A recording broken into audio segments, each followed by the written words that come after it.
It's way too much damage. Stop him with the block! He fell charge. And he found wow. Wow. Oh, no! And he gets out! Somewhere there's a covert muffin just applauding this seed. Holy crap. Oh man, this is gonna come down to execution in the final escape, isn't it? Sure is. Every seed Our does. favorite phrase.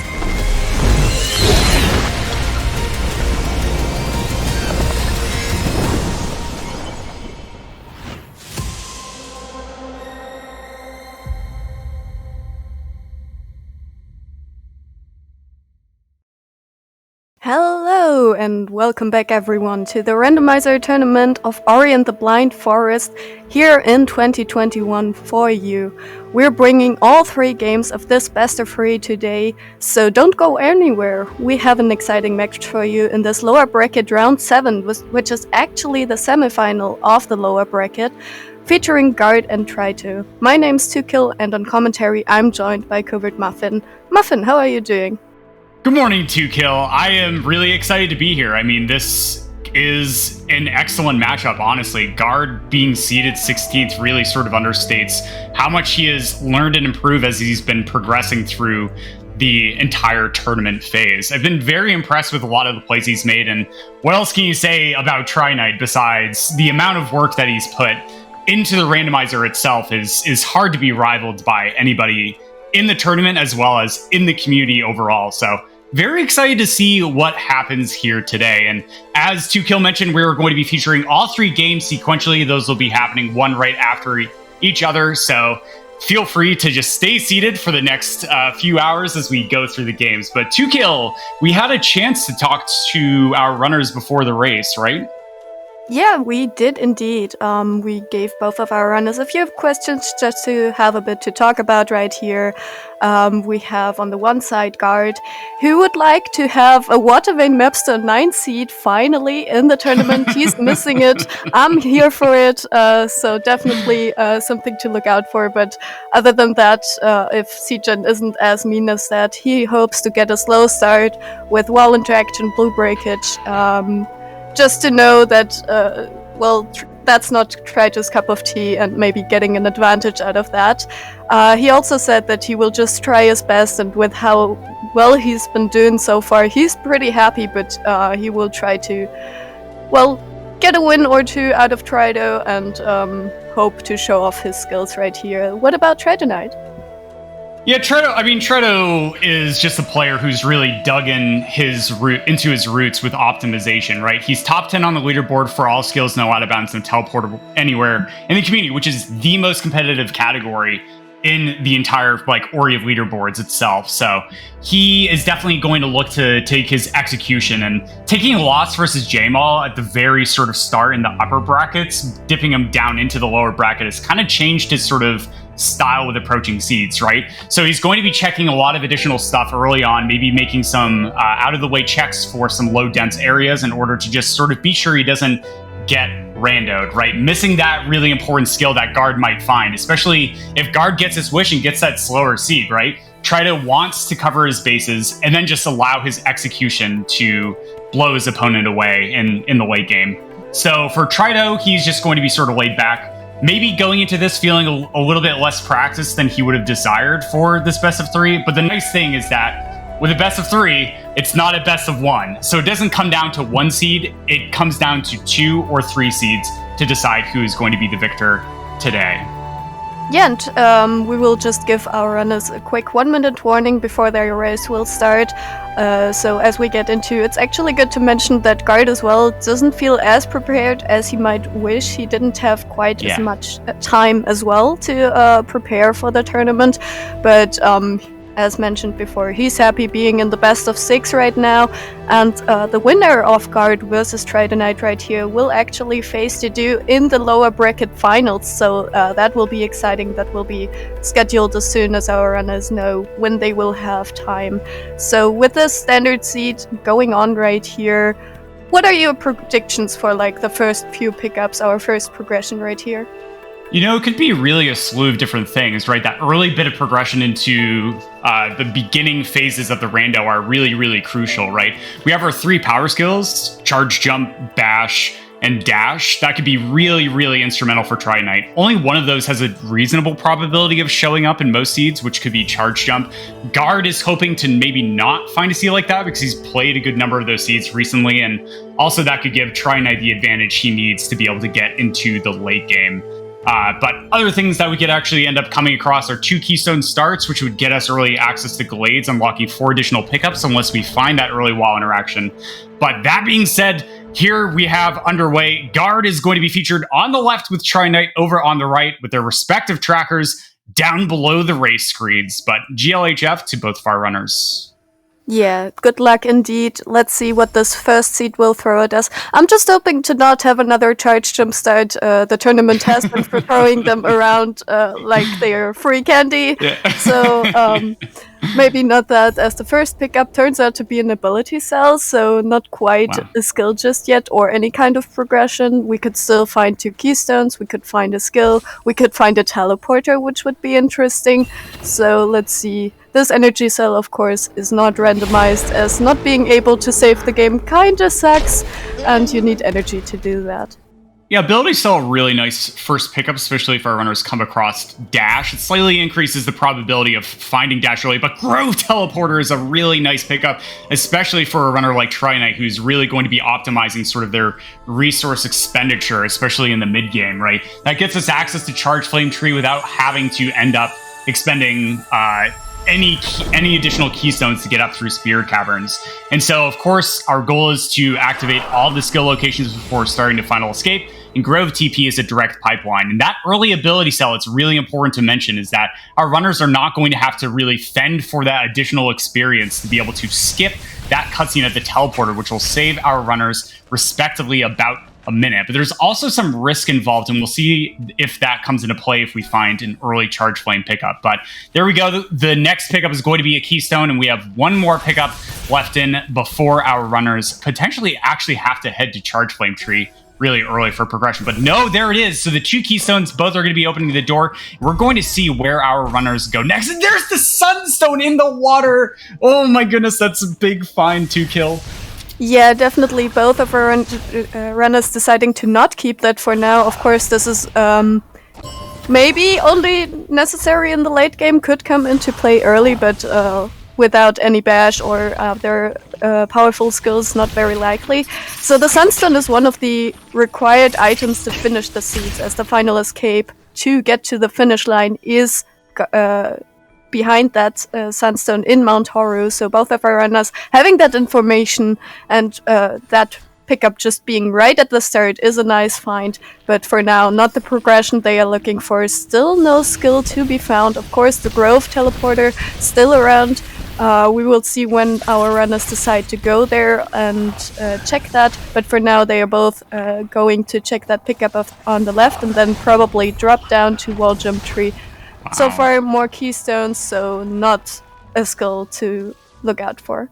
Yeah, you know, this is actually kind of a wild play here. I actually was hoping that we would see them Altar on the Sunstone and head to Seaflame Tree first, right? Glades Loop has really great density if that wall interaction is over on Seaflame. So on the right and on the left, what they find here at Wall Jump is actually going to be really important for the state of the race. If this is not wall interaction, this severely lowers the density of Glades for the revisit. And it is not. Wow. Okay, so Tri-Knight might be a little bit worried here just in case Guard had gone to Seaflame Tree first and found that first important skill, right? So now our runners are not necessarily going to want to go back for Glades Loop because that is away from their objective, which is going to a skill location. So it is the required progression to use that Grove TP in order to get to Seaflame Tree and also check the EXP down below, which is just going to be normally an experience pickup in the vanilla game, but could potentially be that skill our runners need. Yeah, and thanks for our track for pointing that out. You could also go into Spirit Caverns from above with that teleporter, as Tritonite is doing right now. He's going to use 4 keystones to open this door. Without any skills, you can pick up some pickups right here, some keystones, so we will see whether they hold the progression they're looking for. And Guard is just following, so 43 experience on the side of Tridonate that Guard also picks up right now. And Bash! That's a power skill. Wow.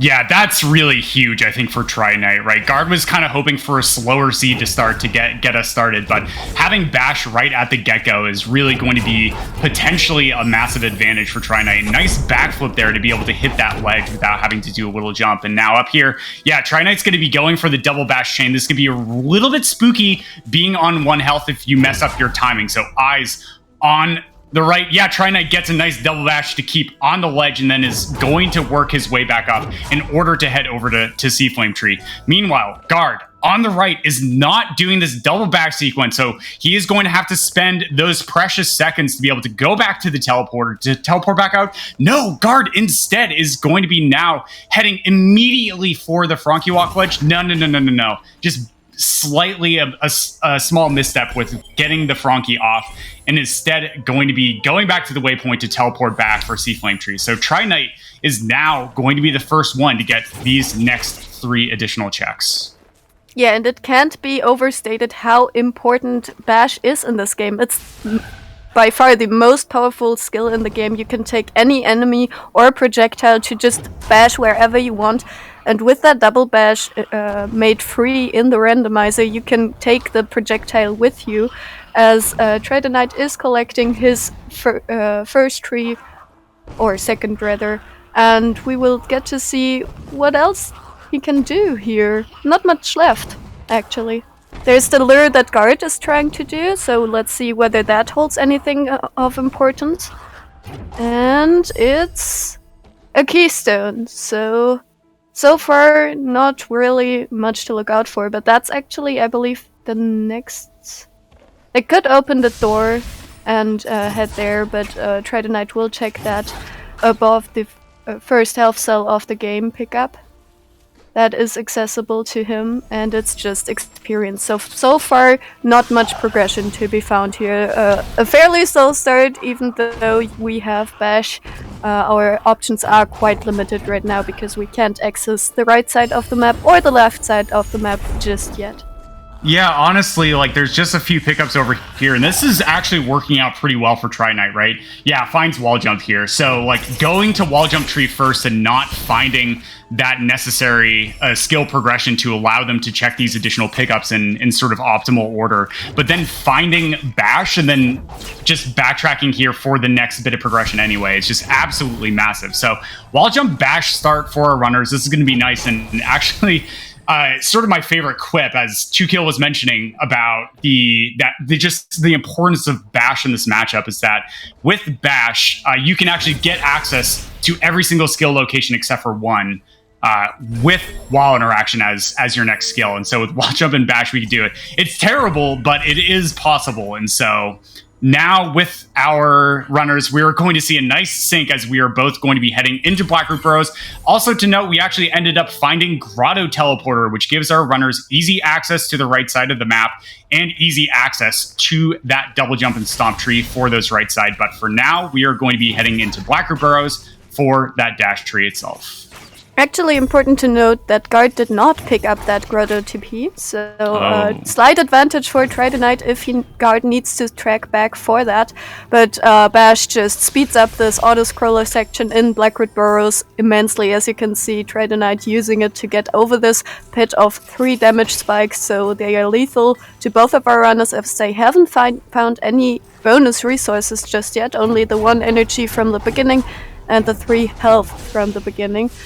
Oh, never mind, there's Mega Health. Of course, this does not permanently increase your health, just gives you a short time with that. As soon as you lose the health, it's permanently gone. And Trido demonstrating how strong Bash really is, using this shot to get all the way up to Blackroot Burrows to be way quicker, and Guard doing the same thing. This is such a nice trick to see.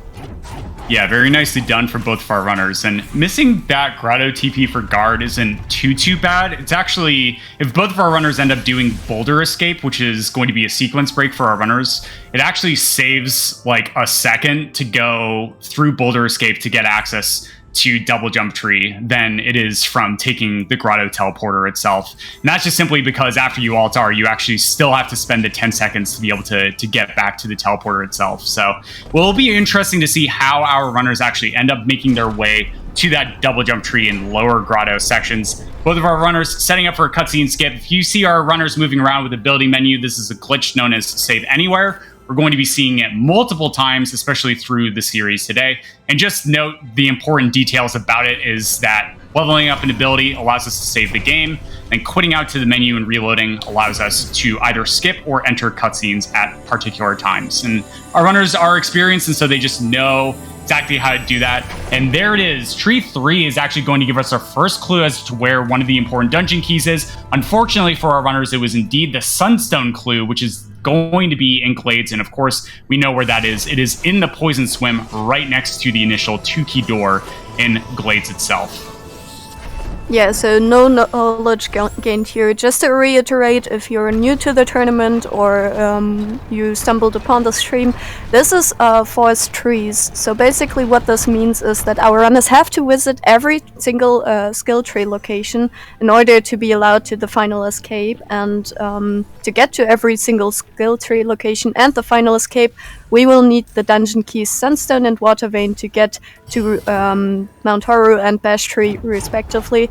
So we have implemented a clue system to give us a clue as to where the dungeon keys are, including Gumunsil, which is mostly not too important, but well, it's there.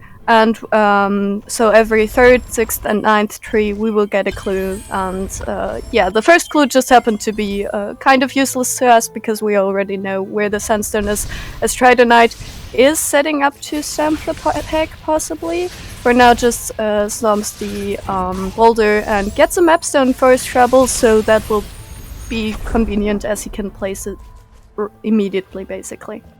It'll be interesting to see what our runners do here. We did find a mega energy because we still only have one energy cell technically, but like we have that temporary battery of energy. So if our runners are able to utilize this for energy, they'll just altar and head through Death Gauntlet. And yeah, we see Tridonite altar not going to opt to head over to open that 4 energy door into Death Gauntlet. So we'll see where Tridonite goes from here. Yeah, oh, no, he is going to do that, but really heads up play from Trido. Did not check that same Frankie lure pickup that we saw out of guard earlier on, and so is going to be taking that Frankie over in order to check it. And this lure that we see Tridonite on the right doing is in logic. This is expected that our runners know how to do this and that they are capable of doing it. So nice heads up play from Trido to just make sure to cover his bases, as he mentioned was going to be his strategy earlier on, and is now going to put the 4 energy into the door. And you'll notice on the right, those energy cells just disappear. So now he only has a max energy of 1, and guard is going to be following suit. Yeah, definitely the seed kind of forcing them to do the same steps. Of course, they would have the possibility to stomp the pack or to take the teleporter, but all ways lead to Grotto, as everyone say hi Sigma, because he put in that one experience pickup into every randomizer seed. So very nice find, definitely very helpful, because 1 experience gives you basically nothing, but for now both of our runners can check a good chunk of Moon Grotto, but not quite everything, as they do not have a way to break the blue plants that are scattered all over this area. Yeah, it's really important note as well. We saw the Sunstone be gated by Clean Water and Logic, and it's important for our runners to do multiple checks with these in order to sort of get those additional hints as to potentially where they could actually end up tracking down the next big thing, right? If Sunstone comes really early in Logic, it really doesn't actually take much to make it over to Mount Horu and start checking some stuff on the inside. But that's not something our runners want to do early on. So the 1 experience is not part of sort of the EXP pools to give us additional information as where things could potentially fall within the randomizer itself. So that is like one of the truliest places that the 1 EXP could have showed within this match today. So very, very excellently done. But in the meanwhile, both of our runners are going to be falling down into Moon Grotto. We're going to see if Tri-Knight is going to come over to the left side. He is. So Trito on the right is going to be heading down here, using a spider shot to be able to use more of these double bashes, which is a glitch that, for the sake of comparability as well as accessibility, is just allowed for our runners to use a special bind that is unique to the randomizer to make that glitch possible to do consistently. But another poison water check, 36 experience is a low amount. And so clean water could just be somewhere pretty nice on the right side of the map. Yeah, and it seems like he found another mega energy somewhere as well. I didn't quite catch where that was, but he could use it to open another 4 energy door right here to get access to 2 more pickups really easily. Just kills the spider and will shove the stone to get to that, as Guard is doing the mini-boss. The mini-boss is a fairly slow pickup, but with Bash it's sped up. Unfortunately misses the first shot. You have to be really precise with your angles, unless you're standing right below it, because, well, then you can just shoot it right back. And we will get to see whether that holds anything of importance. So far, none of our runners have found the next piece of progression. Yeah, this is play by Guard is just an absolute beautiful aggressive maneuver from them. Tri-Knight is not finding anything over here in the left side grotto, but Guard on the left, meanwhile, is making that direct pipeline play to get over to the tree directly, right? Guard has been slightly behind Tri-Knight by a couple seconds, and nice, hits the cycle as well to be able to get through those crushers without any sort of time loss. But on the right, Tri-Knight is going to be able to check this energy cell before Guard, taking a spider shot all the way over from left side to be able to get up here, and the energy cell is clean water. So indeed, there it is. Early clean water for our runs means early sunstone. So Horu could be a potential play as we head into the mid game of this seed. Yeah, and Bash being one of the skills that actually allows us to get there, because we need to break a wall right there before Mount Horu and get over Horu Fields. This just points towards Horu here, actually, so we could see an early Horu play from either of our runners if they read the logic and decide to go there, but so far, Guard. I wouldn't say it's a good time to do that. Guard. Okay, yeah, using the left side wall. Okay, oh boy. Guard could not place a save. He had only 1 health left, and it's not over yet. If Guard takes a death here, this is going to be really massive. And Guard, looking to try and cut down on the mistakes, gets to the tree, which is going to save the game. This is just so brutal to kill. Our runners only have 1 energy, and so these beginnings of the seeds could just be so brutal and unforgiving. But Guard just absolutely putting on a show, making beautiful executional plays to be able to not take those time losses, right? Biggest time loss in Randomizer is backtracking or just major deaths, and Guard really just cutting down on these factors as he is going to decide where to check next. Yes, I love this play. Opening the map, seeing what they can do, seeing what they have access to. It looks like they are indeed going to be going back to Hollow Grove TP, so we're going to be seeing where Guard goes with this next. I'm not quite sure, as Tri-Knight now is going to be heading to Double Jump Tree themselves. I'm not sure either where Guard is heading. Trider on the right will collect his 4th tree.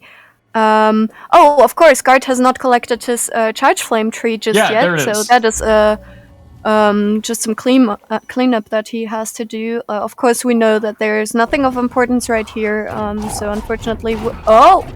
Will take a Frankie up all the way up. I think Triter did that as well earlier. Finds an ability cell for his trouble, so not quite the next piece of progression they are looking for, as Tritonite is going to get the Sunstone and also check long flippers right here. So let's see whether that clean water actually gave them anything early. And it's the Swamp Teleporter. That's a nice find, as activating that can take some time, and it's a very convenient teleporter to get into Horu and to the Ginso tree as well. So just a very nice find right here, as Trido is using yet another mega energy to open this door. Gets an ability cell. Still really starved on resources right here. 3 health, 1 energy. The seed is rough. Yeah, it cannot be stated how difficult and terrifying being only on 1 energy and 3 health is for speedrunning the randomizer.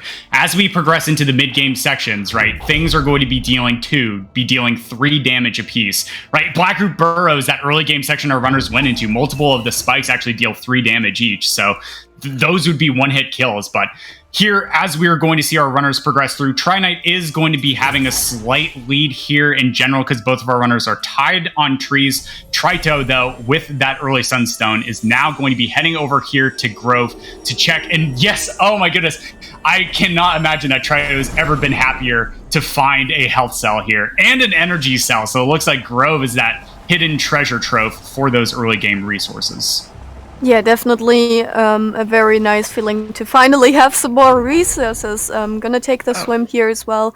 With that clean water being fairly early in logic, he can check that and make his way to the spider sack area potentially, but first we'll do these few checks right here with the health cell. Being a mapstone, so there could be something on mapstone too, we don't know. Of course, mapstones are progressive, so it doesn't matter where you turn it in, it just matters how many you turn in. So the first one has been 100 XP and the second one will be something else, but the same for both of our runners. And it's just another keystone, so far still both of our runners hunting for that next piece of progression. This is a slow seed, but I can't imagine this is particularly what Guard was hoping for, as it gave them bash. Yeah, these early bash seeds can be very, very deceiving, right? Like, a lot of our runners are checking things that are out of logic. Like, anytime it takes to get that additional height using double bashes, the randomizer is not going to expect our runners to be able to do that. And also a quick note is that it appears that clean water was actually not in logic where our runners ended up getting to with bash and wall interaction. So it'll be interesting to see if our runners sort of pick up on that. I even didn't necessarily know that if that was the case, but Guard on the left takes a death to the infinity damage spikes. Those spikes literally deal infinite damage. It doesn't matter if you have like 1,000,000 health. They will just instantly kill you, which is pretty wild. But meanwhile, on the right, Tri-Knight is actually coming up over to check this health cell. I know Trito in the past has mentioned that he doesn't like checking this health cell, so definitely playing in the cards for being very, very thorough in order to sort of not lose to his opponent by getting randoed. And this is like exactly the type of game that Tri-Knight was hoping to be playing. Guard is making a bunch of these additional checks, and Trito has been staying in tow with him, if not being a couple of steps ahead.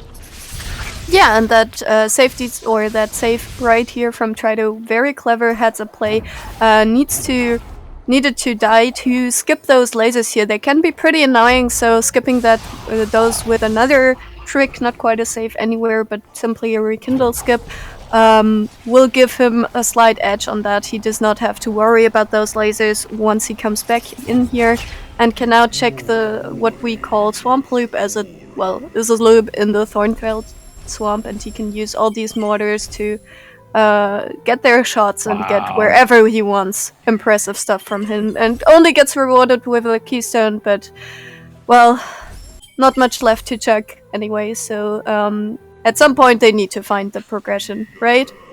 Yeah, so like things that could potentially be in logic, Glazer might actually be in logic with bash and wall jump. I can't honestly remember off the top of my head. It's pretty close. You might need double jump for that, but also there are just some various things, right? If our runners end up finding those additional resources in logic, but upper swamp loop and like sort of making their way over to Stomp Tree is definitely going to be a good play. And indeed, there we see an additional energy cell for our runner Guard over on the left. And Trito is also going to be in this upper swamp loop area. And I just really want to commend both of our runners for sticking with the seed and like really getting through. Like these seeds in particular can be pretty tricky to get through consistently. And Guard just barely not getting enough hype. But look at that nom to play on the left. Guard missing the initial setup with the first kill on the slime, but instead is able to take out a second swarm mid-air in order to pop up a smaller one even higher, is able to get up and get that health cell check. That is just so incredibly impressive. And now, as we see on the right, Trito is doing the setup that is actually used in all skills as a leaderboard category, but it was actually discovered within Randomizer. And oh yeah, not jumping off of the ground as he bashes that shot can just cause the bash to not cause Ori to travel, but gets the upper swamp loop entry. Second try, and there it is! Grenade on the mapstone turn in 2-kill. Yeah, that is massive, because Bash plus Grenade is a very good movement skill set. You can basically throw a grenade, which is free in the randomizer, and bash off of it to gain a lot of height, a lot of speed, as Tridonite is showing off here, and that just opens up so much, especially also blue breakage, so they can now check all the plants that they previously missed. As Guard is following suit, will probably get his grenade soon, as well as he has another mapstone and will go at the mapstone altar, as Trito is double bashing this poor fish to get to the stomp tree. We'll check the grenade lock pickup, probably, maybe, and I'm not quite sure what he's I'm not sure what he's doing, but anyway, he will get his stomp tree momentarily. So I believe Trito was trying to do a cutscene stack there with activating the lantern, and unfortunately Bash's radius was just a little bit too close to the shot that was heading up to the lantern, but no problem. Trito is going to be just like heading back over. Guard finding a health cell there in the double bash perch, while Trito is finding the ability cell there. So it's going to be interesting to see if Trito is going to do the double bash chain in order to check the C-jump gated pickup, which could potentially give an important piece of information as where charge jump could be gated. And no, Trito is indeed going to instead skip it and start just like heading back. And you know, a seed like this, 2-kill, could really play into what Guard was hoping for. We still don't have everything we need to be able to finish the final escape, and we're starved on resources. So Trito is not going to want to necessarily really rush for the left side and making a really aggressive play here. And also Guard with that sort of pre-information, knowing Trito might be checking some additional stuff, could spell certain an advantage for Guard. But Trito is going to be skipping Swamp Swim, instead heading back over to Glades in order to be able to make some additional checks. So we'll see if Trito is actually going to be making an aggressive play to be able to get access to the left side of the map, or if Tridonite instead is going to be continuing to be thorough and maybe heads into an area like Spider Sack area.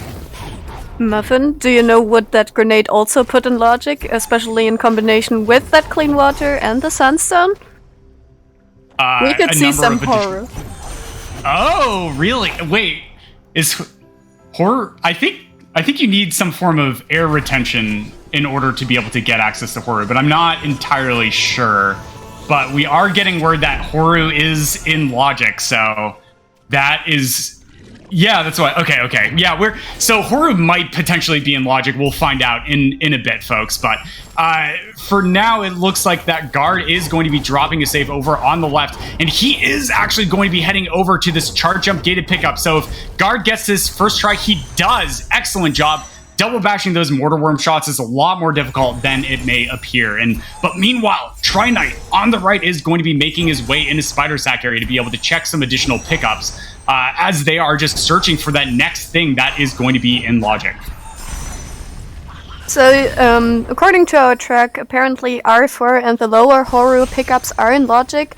And I think that's possible. Even getting over Horu fields might be a bit trickier, but if you get the elementals to shoot just right, that could be actually possible. We will see as Trito is heading to the left, will open that blue wall on the side and get into Valley entry. He can bait the Frankie to break the floor right here, so even without having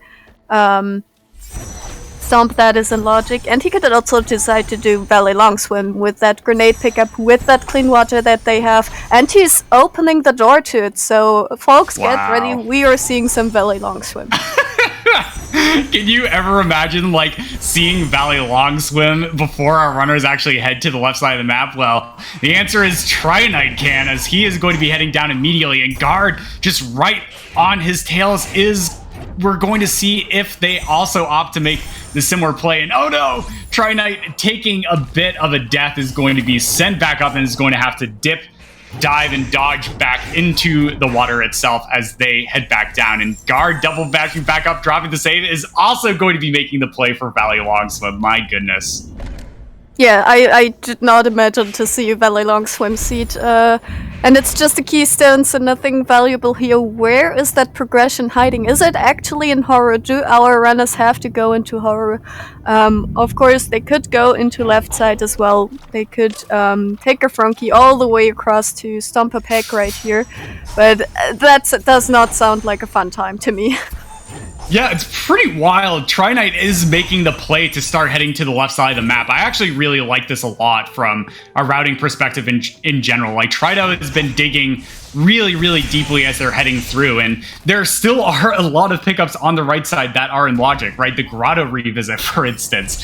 But Trito has already dug pretty extensively in the left side of Grotto, having done the entire vault even. So Trito is not going to want to head back down there because the density is diminished. So instead, Trito is going to be making the play to head to the left side, and Guard is going to be following suit, but Guard once again finds himself on 1 health. Guard, you keep playing with my heart in this way, but he's fine.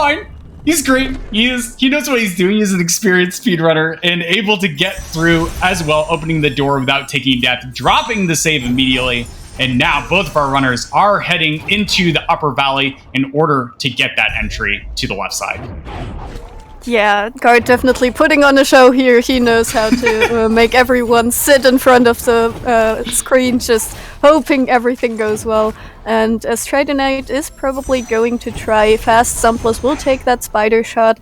Now has to race it in order to despawn a wall, so the spider shot can get the rocks to fall. Didn't quite get the right angle, it seems like, so has to try again, as Guard will probably follow suit with that trick. So far, both of our runners just have been neck to neck in this race. This is really exciting to see. Yeah, Trito taking a death there is going to send him back down. So Guard, I love this play from Guard. Yes, I would love to see this more. Fast Stompless, I've heard it barely saves time, but like if you miss it your first try, then just go over and use Wilhelm, right? Like, so just doing this from the get-go, not even attempting Fast Stompless, we're going to see actually our runners be pretty much synced as they're coming into the glide tree. Yeah, look at that, just mere a couple of seconds difference, and all just simply because Trito was not able to get there on their first 2 attempts to get up there and do the trick. So very nicely done from Guard, just playing to their comforts and getting in. But man, 2 kill. This is just such an important state of the race moment, right? Guard only has 3 health, and only on 3 health, no air retention. Misty is just about the last place you would potentially want to go, and especially because Tree 6 does not get our runners the clue. But on the right, Trito with 5 health, with that health regen too, is potentially going to be having some additional things and some additional sort of safety to be able to do. But no, instead, just going to take the Valley TP for that additional backtracking speed, and then is going to be heading back to the right side of the map to continue their search. Yeah, this is... I'm so amazed. We're 31 minutes and we have found 3 skills and no next piece of progression. This has been a very slow seed, as Guard is going to the beginning, doing this one pickup that is water and grenade locked, so with both of these in their possession they can get there, and let's see whether that holds anything of importance. Just a mapstone. There could be something else on mapstones, of course. Yeah. We found that grenade on mapstone 3, but of course a high-end mapstone could still hide something. So let's see whether Guard decides to place that immediately or whether he wants to hold that for now and go somewhere else. As Trido on the right is checking Glide Vault. Yeah, this is it.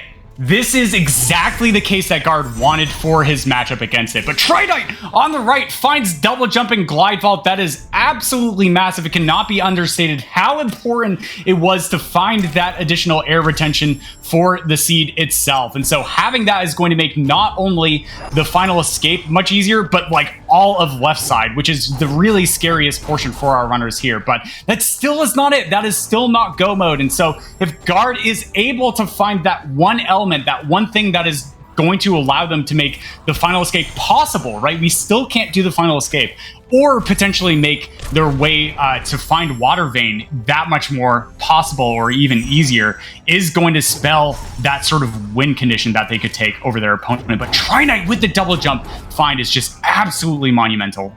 Yeah, and he previously even found extra double jumps, so now he has 3 jumps in total. As Guard on the left is attempting this Frunculure right here to get access into lower Blackroot burrows. He could decide to go all the way to Lost Grove with his grenade and the clean water. There's a lot of pickups right there that he could check, so we will see. He will, of course, get the grenade tree, as this is mandatory. Gets across the spikes, very nicely done. Saves again to make sure that he has that state, and has a good amount of health, because getting snapped by a slime is just horrible, as Tridonite is climbing up the walls to possibly get into Sorrow right here. So very nice divergence from our runners, actually the first kind of divergence we've seen all run, so very nice to finally see that. Gonna check this pickup, because we all know this pickup is kind of source of despair.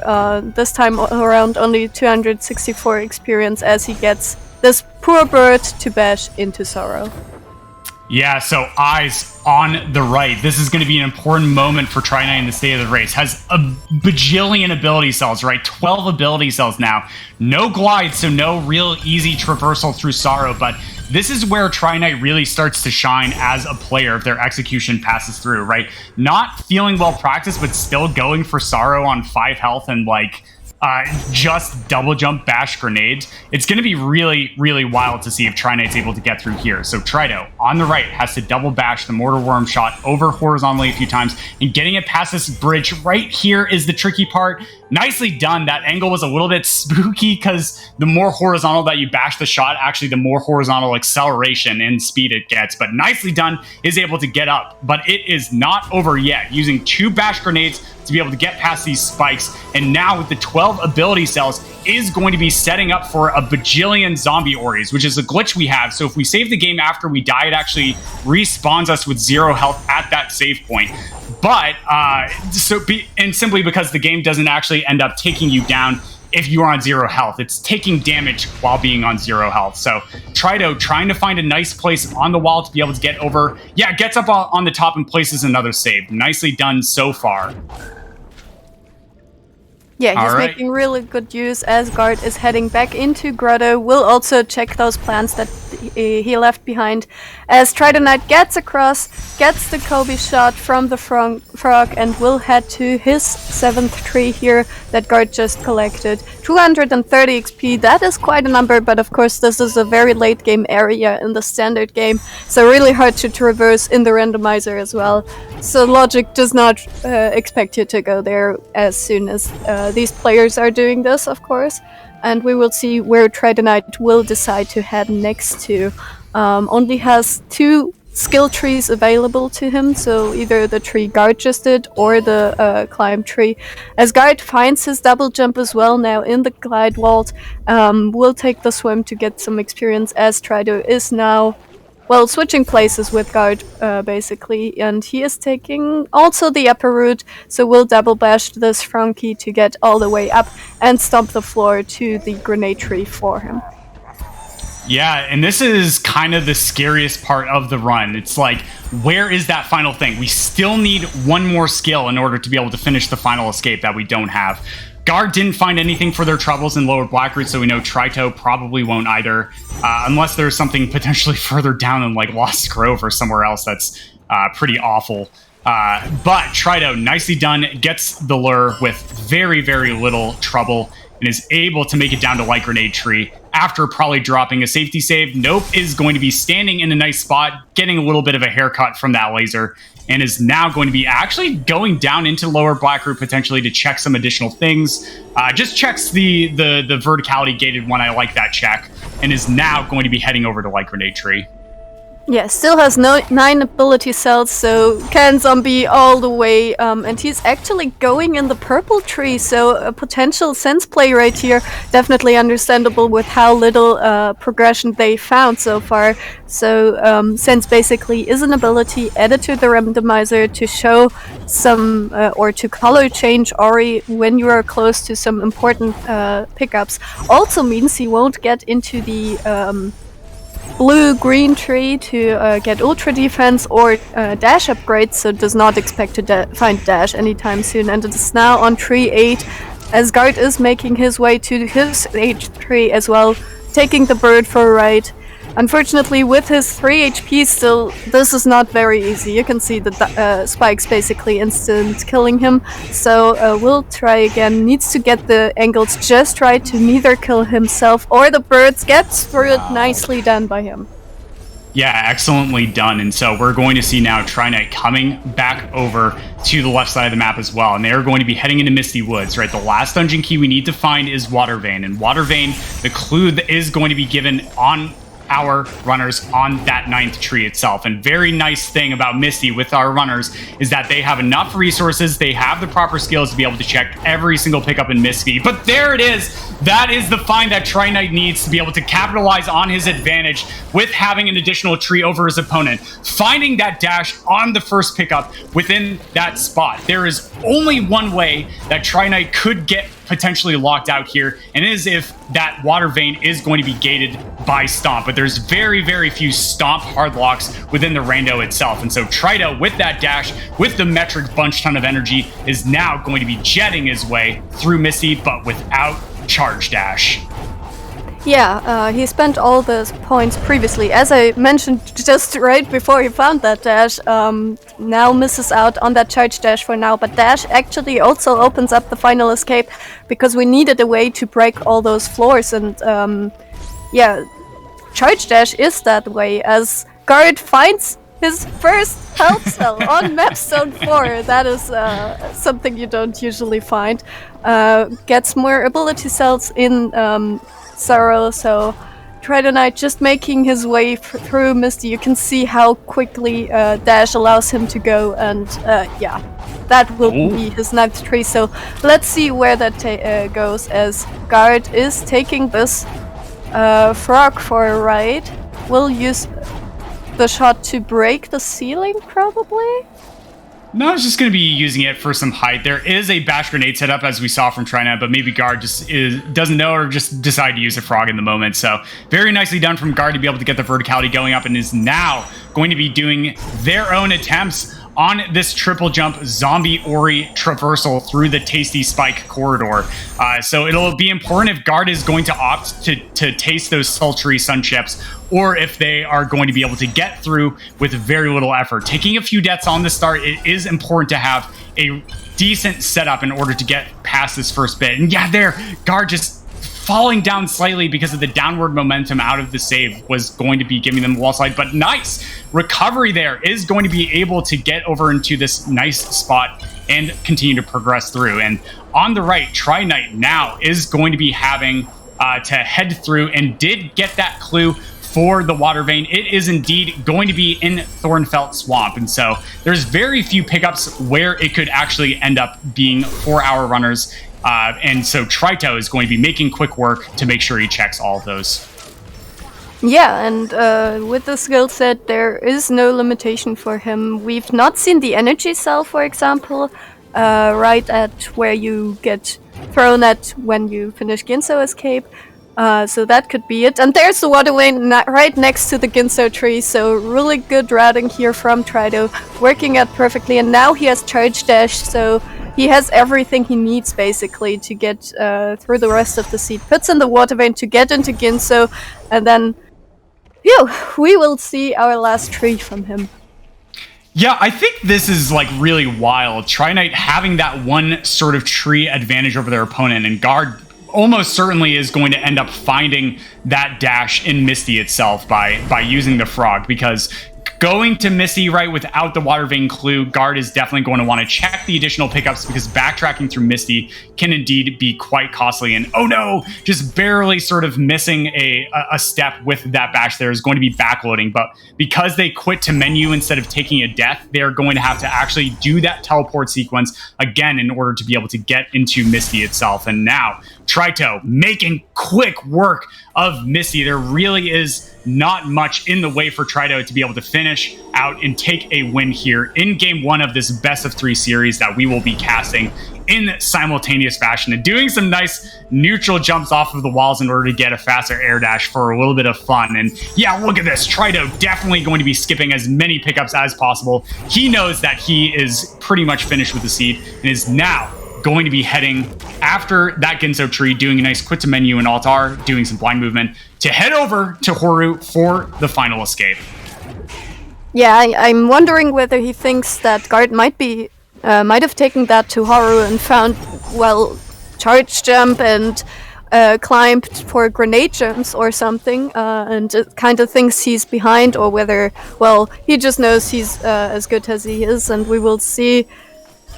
Oh, very nice blind movement from Tridonite. So after you alt R, there sometimes is some camera problems because the game basically gets confused where you are, and you have to move blindly. Gets it done nicely, now only has to head to the final dungeon and beat the final escape. So we'll take this Baneling to get through Horror Fields as Guard is making his way through Misty on the left. Will found his dash ult as well and is now quickly heading to his 9th tree. And we'll get the clue. So basically, both of our runners taking similar routes, and it really just came down to that execution, which Tridonite just has been shown to be very, very, very good at. So heading into the final dungeon, he will probably do Door Warp to get to the final escape immediately.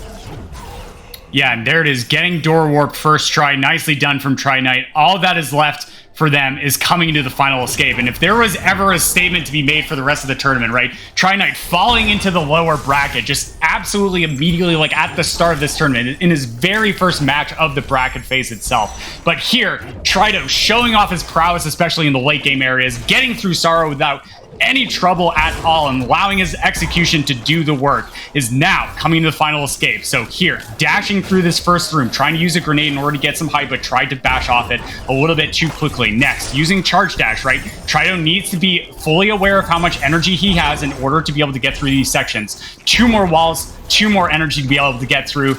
Gets through both of them, no problem. Now, through the elemental room, is able to get through no problem, but Trito on 1 HP has to be a little bit careful of these fishes as he double jumps past the fire. But here it is, coming over to the second fish, bashing it up once, bashing it to the right once. Next, the double bash chain for a little bit of safety. No, instead opting for the single bashes, which saves 0.4 seconds, and Trito is able to make it across the finish line, taking a win here in game 1 of this best of 3.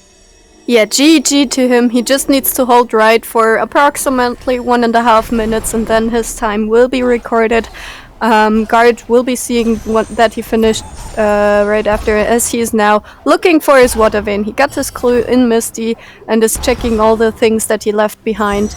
We'll skip a cutscene right here. Actually, he already saw it or went past it, and will get his water vein immediately, as he also starts with this pickup that we know is the water vein, so can go into Ginso as well as Trito.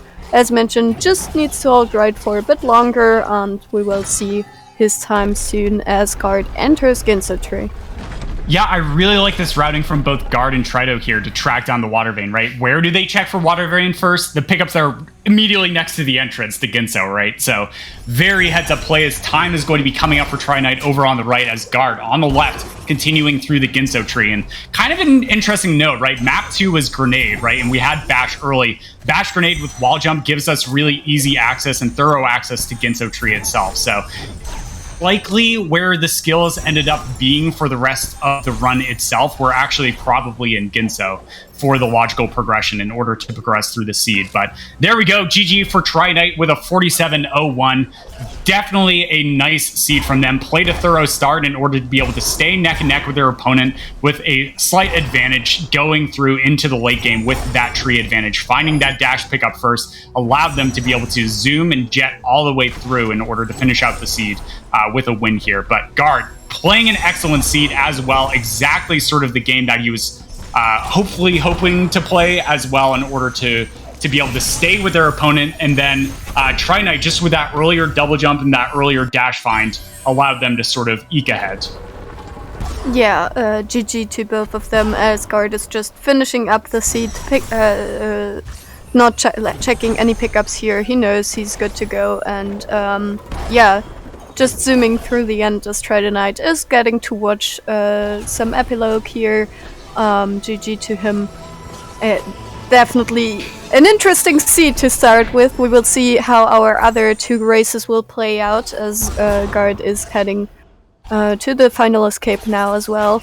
And yeah, that was the race for sure. I don't know what to think of it.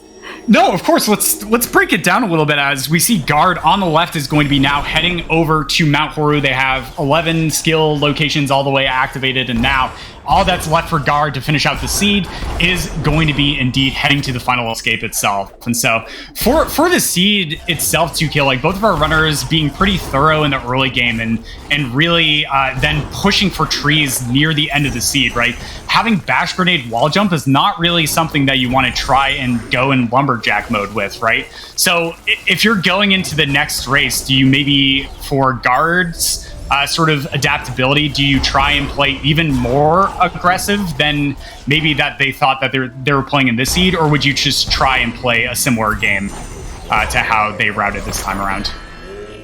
I think he mentioned before that he does not want to change his play style depending on his opponent, so I would imagine that he's just going to stick with what he has been doing this entire tournament so far, and yeah, will do just the same thing that he did before. And we're getting some information as to where some stuff has been. Zoro TP has been on the Spider-Sec energy cell, for example, and well, 25 minutes to find 4 energy is quite a bit, so this was definitely a seed to be played, as Guard is starting up his final escape as well. Will finish let's say 5 minutes after if he gets through this first try, and we will see how he's doing here.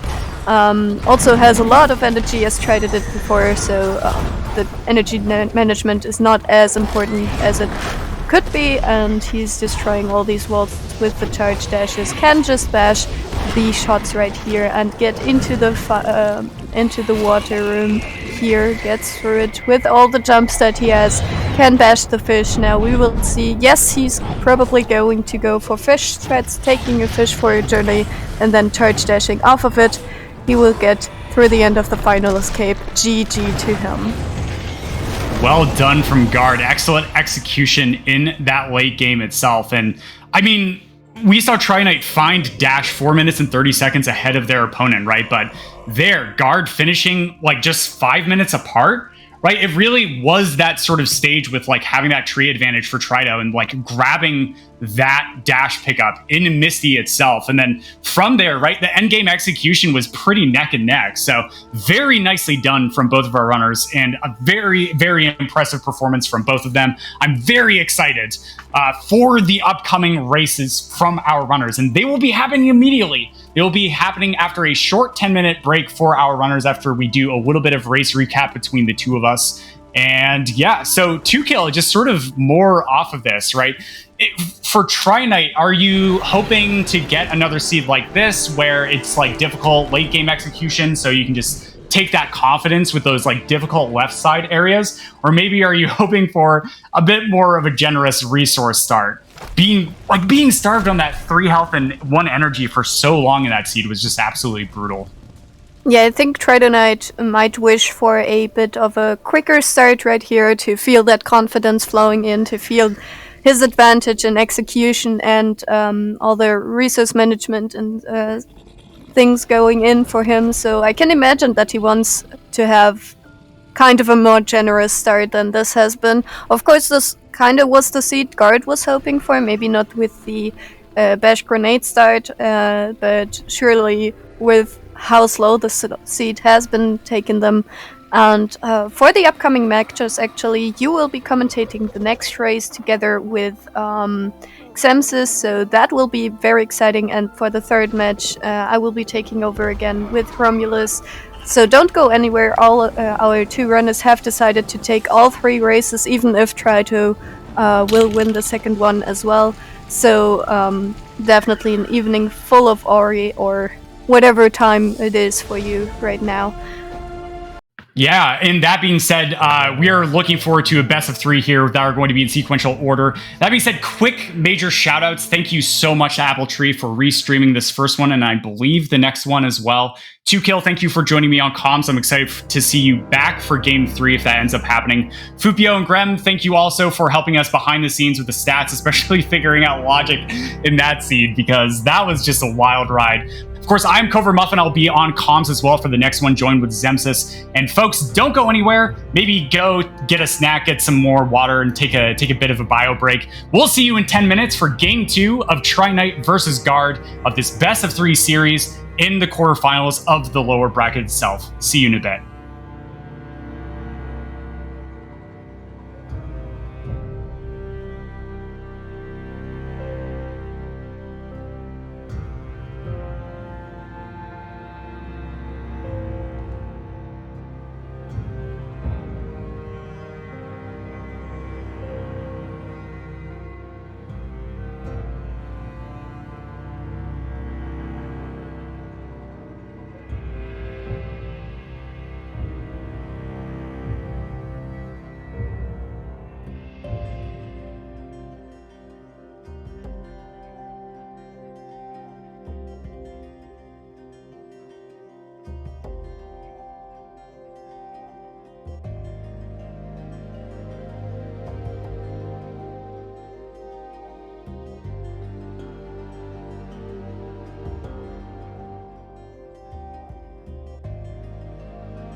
Hello and welcome back to the Ori Randomizer Tournament 2020. We're now back for Game 2 of this best of 3 series between Guard and Trito.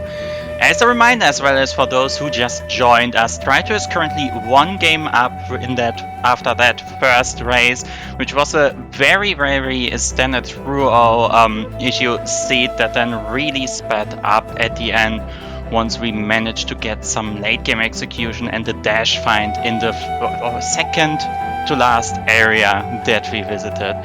My name is Xensis, and joining me is going to be another round of Covert Muffin. Muffin, what are your thoughts after that first race? You know, I think really what sort of spells out that seed is exactly what you said. Trito had a pretty nice tree advantage coming into the very late game sections itself, but really the execution was actually not that different, right? In the very final many minutes leading up to the end of the seed, Trito only saved about 30 seconds over Guard. So like, if Guard finds something that saves him potential minutes over Trito, he could absolutely take a massive win here in game number 2 of this best of 3. So Guard's definitely not out of it yet, being down 1 game in the lower bracket match. Is not a place you want to be in, so maybe feeling a little bit of nerves and about like the major deaths and stuff that he may have taken in that game number 1, but definitely feeling ready to take Trito in game 2. Yes, indeed. We have seen these two runners be neck and neck throughout most of the seed. It only really got to about a 1 tree gap around the 6 or 7 tree marks and hasn't really opened up further than that. So we can see these seeds go either way. And as a reminder, even if Trito should win this second game here, we are definitely going to be playing 3 matches. In the case of a 2-0, we are going to spice things up a bit, adding some extra goals to our last seed. But for now, let's concentrate a bit about the upcoming seed. We had this kind of slowish early resource start, interesting opener, lot of bash nade for about 30 to 40 minutes. Do you want to see anything else here for C2?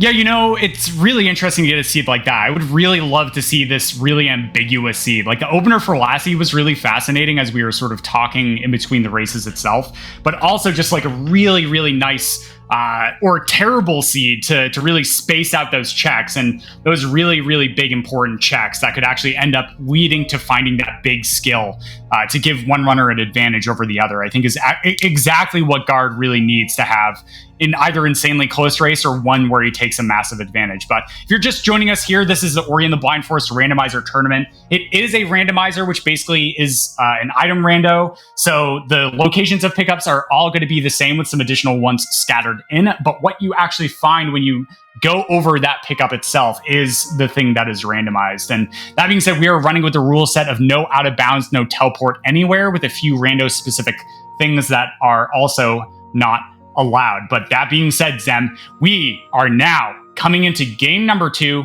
of Guard versus Tri-Knight. What are you hoping is going to be the first pickup?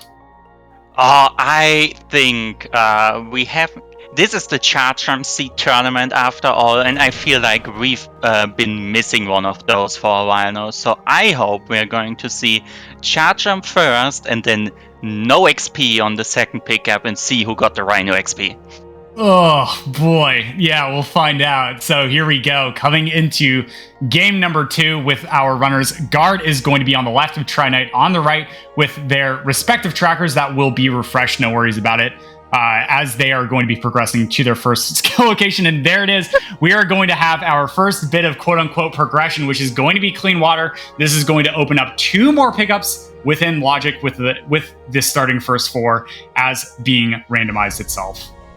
Yes, indeed. And, well, in case we're getting another of those extremely resource-starved seeds as we have in the first race of today, our runners are definitely going to be happy about not having to worry too much for those late-game health counts for the final escape. There being some water in there, which kinda requires us to take damage boost if we do not find this. So definitely a nice thing for later, but for now that just means we are going to probably see our progression about half a minute later than we would usually do. Yeah, exactly. And so these early games are really fascinating because they can really vary what you are sort of expected to do execution wise. In the first game, we saw like a very resource starved seed, so our runners had to be sort of on point with like less safety saves to be able to be placed down, especially when you want to use those saves for various glitches and such. So we're going to see how this shapes out, especially as we head into the mid game. But there we go. Pickup number 3 is going to be a health cell, which is going to be a nice early resource that our runners were starved from in our last seed. So both probably breathing a sigh of relief to find that. And another health cell, just in case 4 was not enough. Indeed, and we've been getting a lot of resources, but no skills so far, so let's see what's here at the long flippers. It's another bash start, right? That gives us a single extra pickup, which is going to be to the right of spawn, luring a Frankie over. Well, our runners are going to be happy to have more health than they had 25 minutes into the last lead, Yeah. but we are going to do this slow Frankie lure on both sides right now, seeing if we're gonna get another keystone or maybe a second skill. Yeah, once again, if you're just joining us, Bash is the most powerful skill that you can find in the randomizer. With just wall interaction, lets us get access to every single skill location except for one in the entire randomizer itself, which is the primary objective. But no, indeed, there is going to be our next bit of progression is going to be climb. So a slight deviation from last seed. We did see a bash first as the skill progression in the last one, but with climb, that's going to be nice, especially if our runners actually end up finding grenade, right? Bash, grenade, and climb is a really something that you don't actually get to see a lot of. So I'm hoping our runners do. And guard is now going to actually maybe taking a bit of a death or something, is going to be slightly behind their opponent, as Trito is going to be the first one on the right to head into Blackroot Burrows. Yeah, God, alt-R'ing just before reaching the pickup, and alt-R'ing mean he also couldn't just backtrack and reuse that Frankie, so has to do this lure again. That will give Trito quite a bit of time advantage, as you've seen. That Frankie lure takes a bit of time, but now also has the climb, can head into Blackroot. Trito now picking up the orb, dodging spider shots on the way. Let's see if we're gonna see some spider lure or some... kept the slime alive, very nice, can now bash up here and collect more checks. This early back route can't be sped up in too many different ways, but Bash is at least one to skip one of the auto-scrollers, can take a projectile all the way through this room and then go to the lantern, as we've already seen in the last seed. There are, if I remember correctly, 1, 2, 3... 3 more checks in here, so interested to see. Are we just gonna not see that second keystone for 15 minutes, or is the seed going to get more of a natural progression into the left blades area? Yeah, it's going to be interesting. There's really not too many things that are actually going to be left for our runners, right? Like, even after we finish opening up the light within Blackroot Burrows itself, as we get to our next skill location, right? It's not going to open Boulder, that one pickup before Boulder Escape, right? We need some way to be able to get past the spikes. Of course, as speedrunners, we know how, but like it's potentially not great. But guard having a little bit of trouble with luring a spider shot. You actually have to use the up key in order to get where to look up. But very nice, gets good RNG on those climb ramps. Not too much trouble to be able to check that pickup. But Trito definitely with a clear lead. With nailing that execution as they're coming into the early game. And their 224 experience, I don't think we're going to be finding Dash in an early game location, Zem. Oh, we are absolutely not. Those high XP numbers, meaning the dash is at least as late into logic as that number indicates. And while there's obviously still the option of maybe getting a lucky sequence break, the more likely thing is we're not gonna see it for a while. But hey, speaking of last seed, it's been Bash, wall jump and grenade, and now we're getting Bash climb and grenade. I'm not sure which one of the two I prefer. Climb obviously allowing us to actually use Bash grenade while clinging onto walls, so that is a bit of a nice bonus there. But on the other hand, it is a second Bash grenade seed in a row, and so far no sight of any keystone.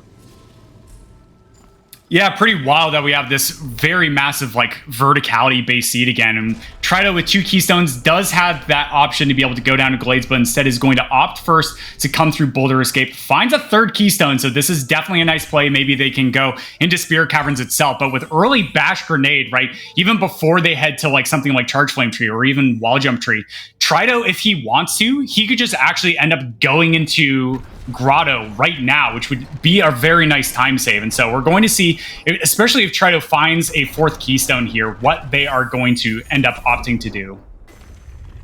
Yes, indeed. As you mentioned, 2 options here, both leading towards trees. So it is really up to the runner to think about which one to prefer. Now, Grotto is the densest area in the game, especially with a skill set as potent as this one. And indeed, he is going to open up the BRB Grotto connection here. Gonna probably either save or just wait out that Frankie. That Frankie being required for a trick that might come up later into the run and not being able to respawn.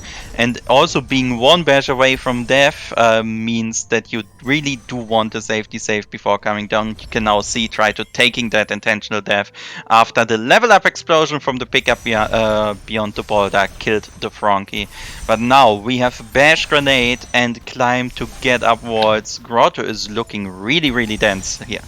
Yeah, and there it is. Finding that 4th Keystone is the absolute massive sort of conditional element Tri-Knight was hoping for, right? So now, Tri-Knight saving the 20 seconds that like you would take to teleport back to the Blackroot teleporter in order to be able to get quick access here over to Double Jump Tree. I just absolutely love this routing decision from Trito to really, really get to the skill trees in as sort of expedited fashion as possible. And still, right, sticking to their gut, sticking to their strategy overall. It's going to be checking additional pickups, checking left side, may even dip back down into the vault itself in order to get those checks, because they know their opponent is going to be going for these additional sort of out of the way checks. But Guard on the left is going to be making a first major routing divergence by not heading into Grotto immediately, Zem. Yes, indeed. Now there is obviously quite a bit of different things available, which are actually in logic. One of them being those grenade locks pickups in the spawn area, but also just going through this keystone door here at the start with the 2 keystones our runners have, and heading into the left glades area. Now, depending on keystone counts, our runners would also be able to just take the entire long way around through glades, through grove, through swamp, and finally coming down into Grotto. So it's not actually as much of a sequence break as you might think it is what Trito is doing at the moment. But there are 2 more trees in this area, both the Charge Flame and the Wall Jump Tree, and our runners do need those to complete the seed. Yeah, so Tri-Knight actually finding 3 energy cells them within Grotto, just going to that left side to find that energy cell over there, and then like an additional 2 elsewhere is just going to be very, very nice as they're heading through. And yeah, making quick work of this mini boss here to be able to check this pickup as well.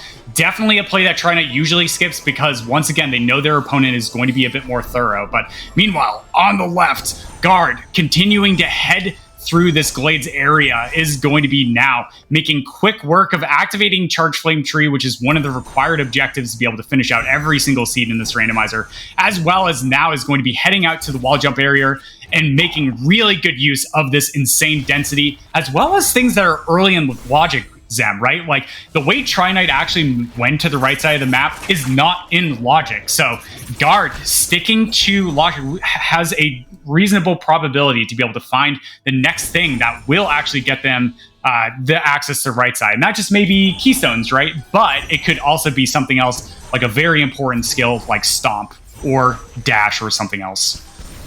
Yes, indeed. And those early game power skill finds can be absolutely massive if we get them early, because something like a dash just straight up takes 20-30% of your time up for the rest of the seed. So the earlier you find it, compared to your opponent, the more time you're just going to save just from having it.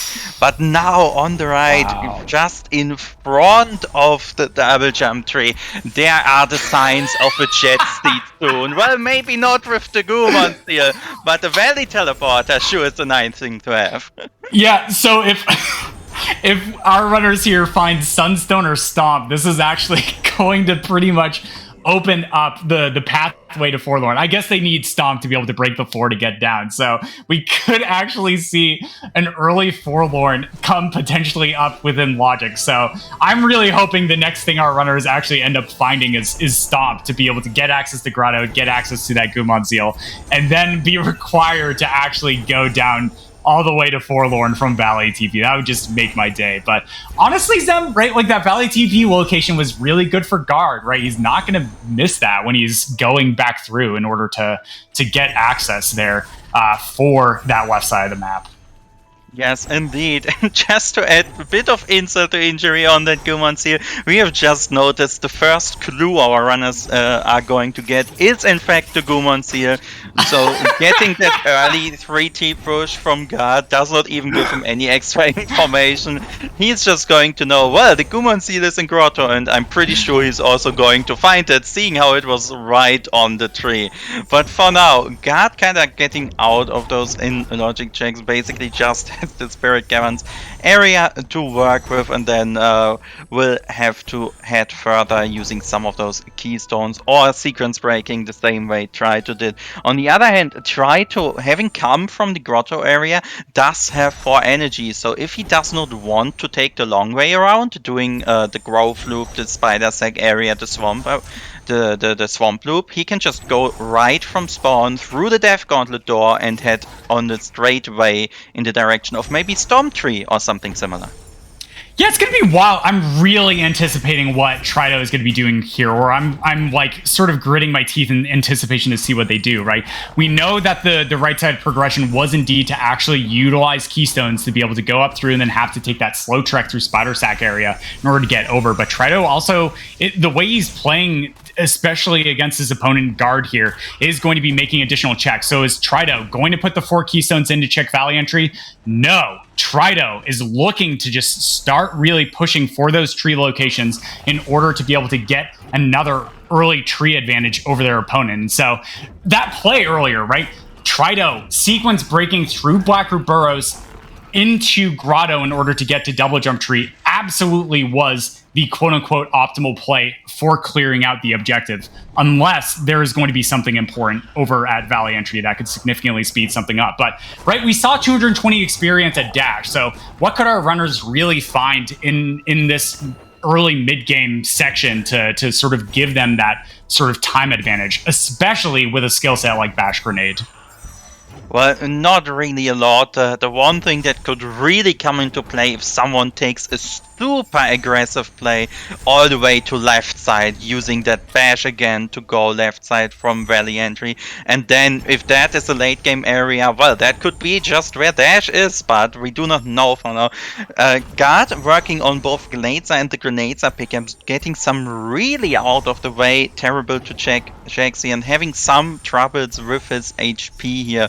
All of these spikes deal a bit more damage than he would probably like them to right now, and does still need to get over the spikes. Alright, we're going to get both a Grenadesa and a Grenadesa check here.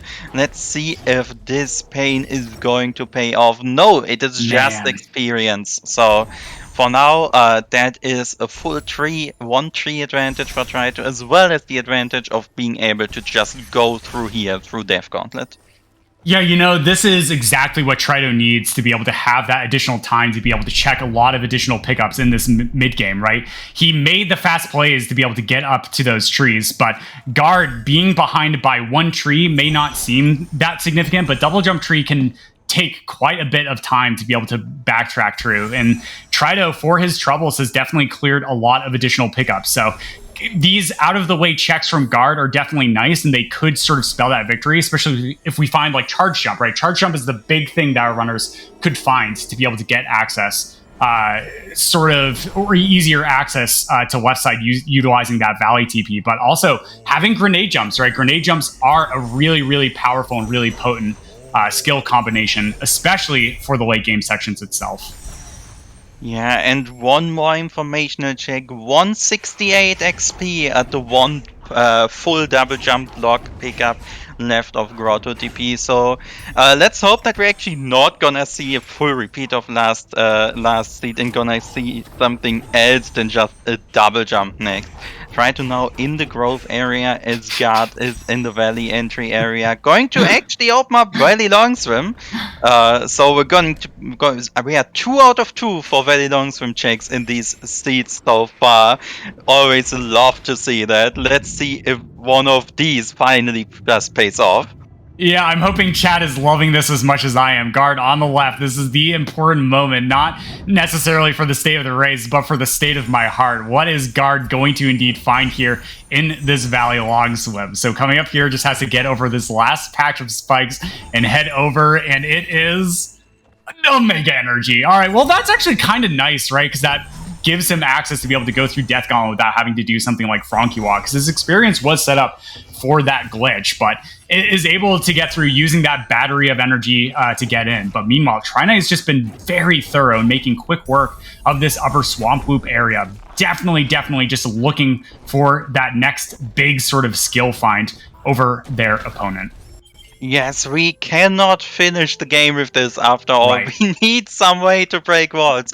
So there are a lot of areas you can go check for, and at least the proximity to one of our trees, the storm trees, is still pretty close here. And indeed, Trito is now going to head over, place the safety save in front of Ringo. So we are going to see one more swamp entry done in the speedrun road after being discovered in the randomizer. And with this, we are going to get access to one more of those trees. Now, one thing that could come into play for Guard here is, since he did not do the border escape break-in, but frogs being magicians and the shot just phasing through the ceiling is a thing that can happen. But back to the point I was trying to make.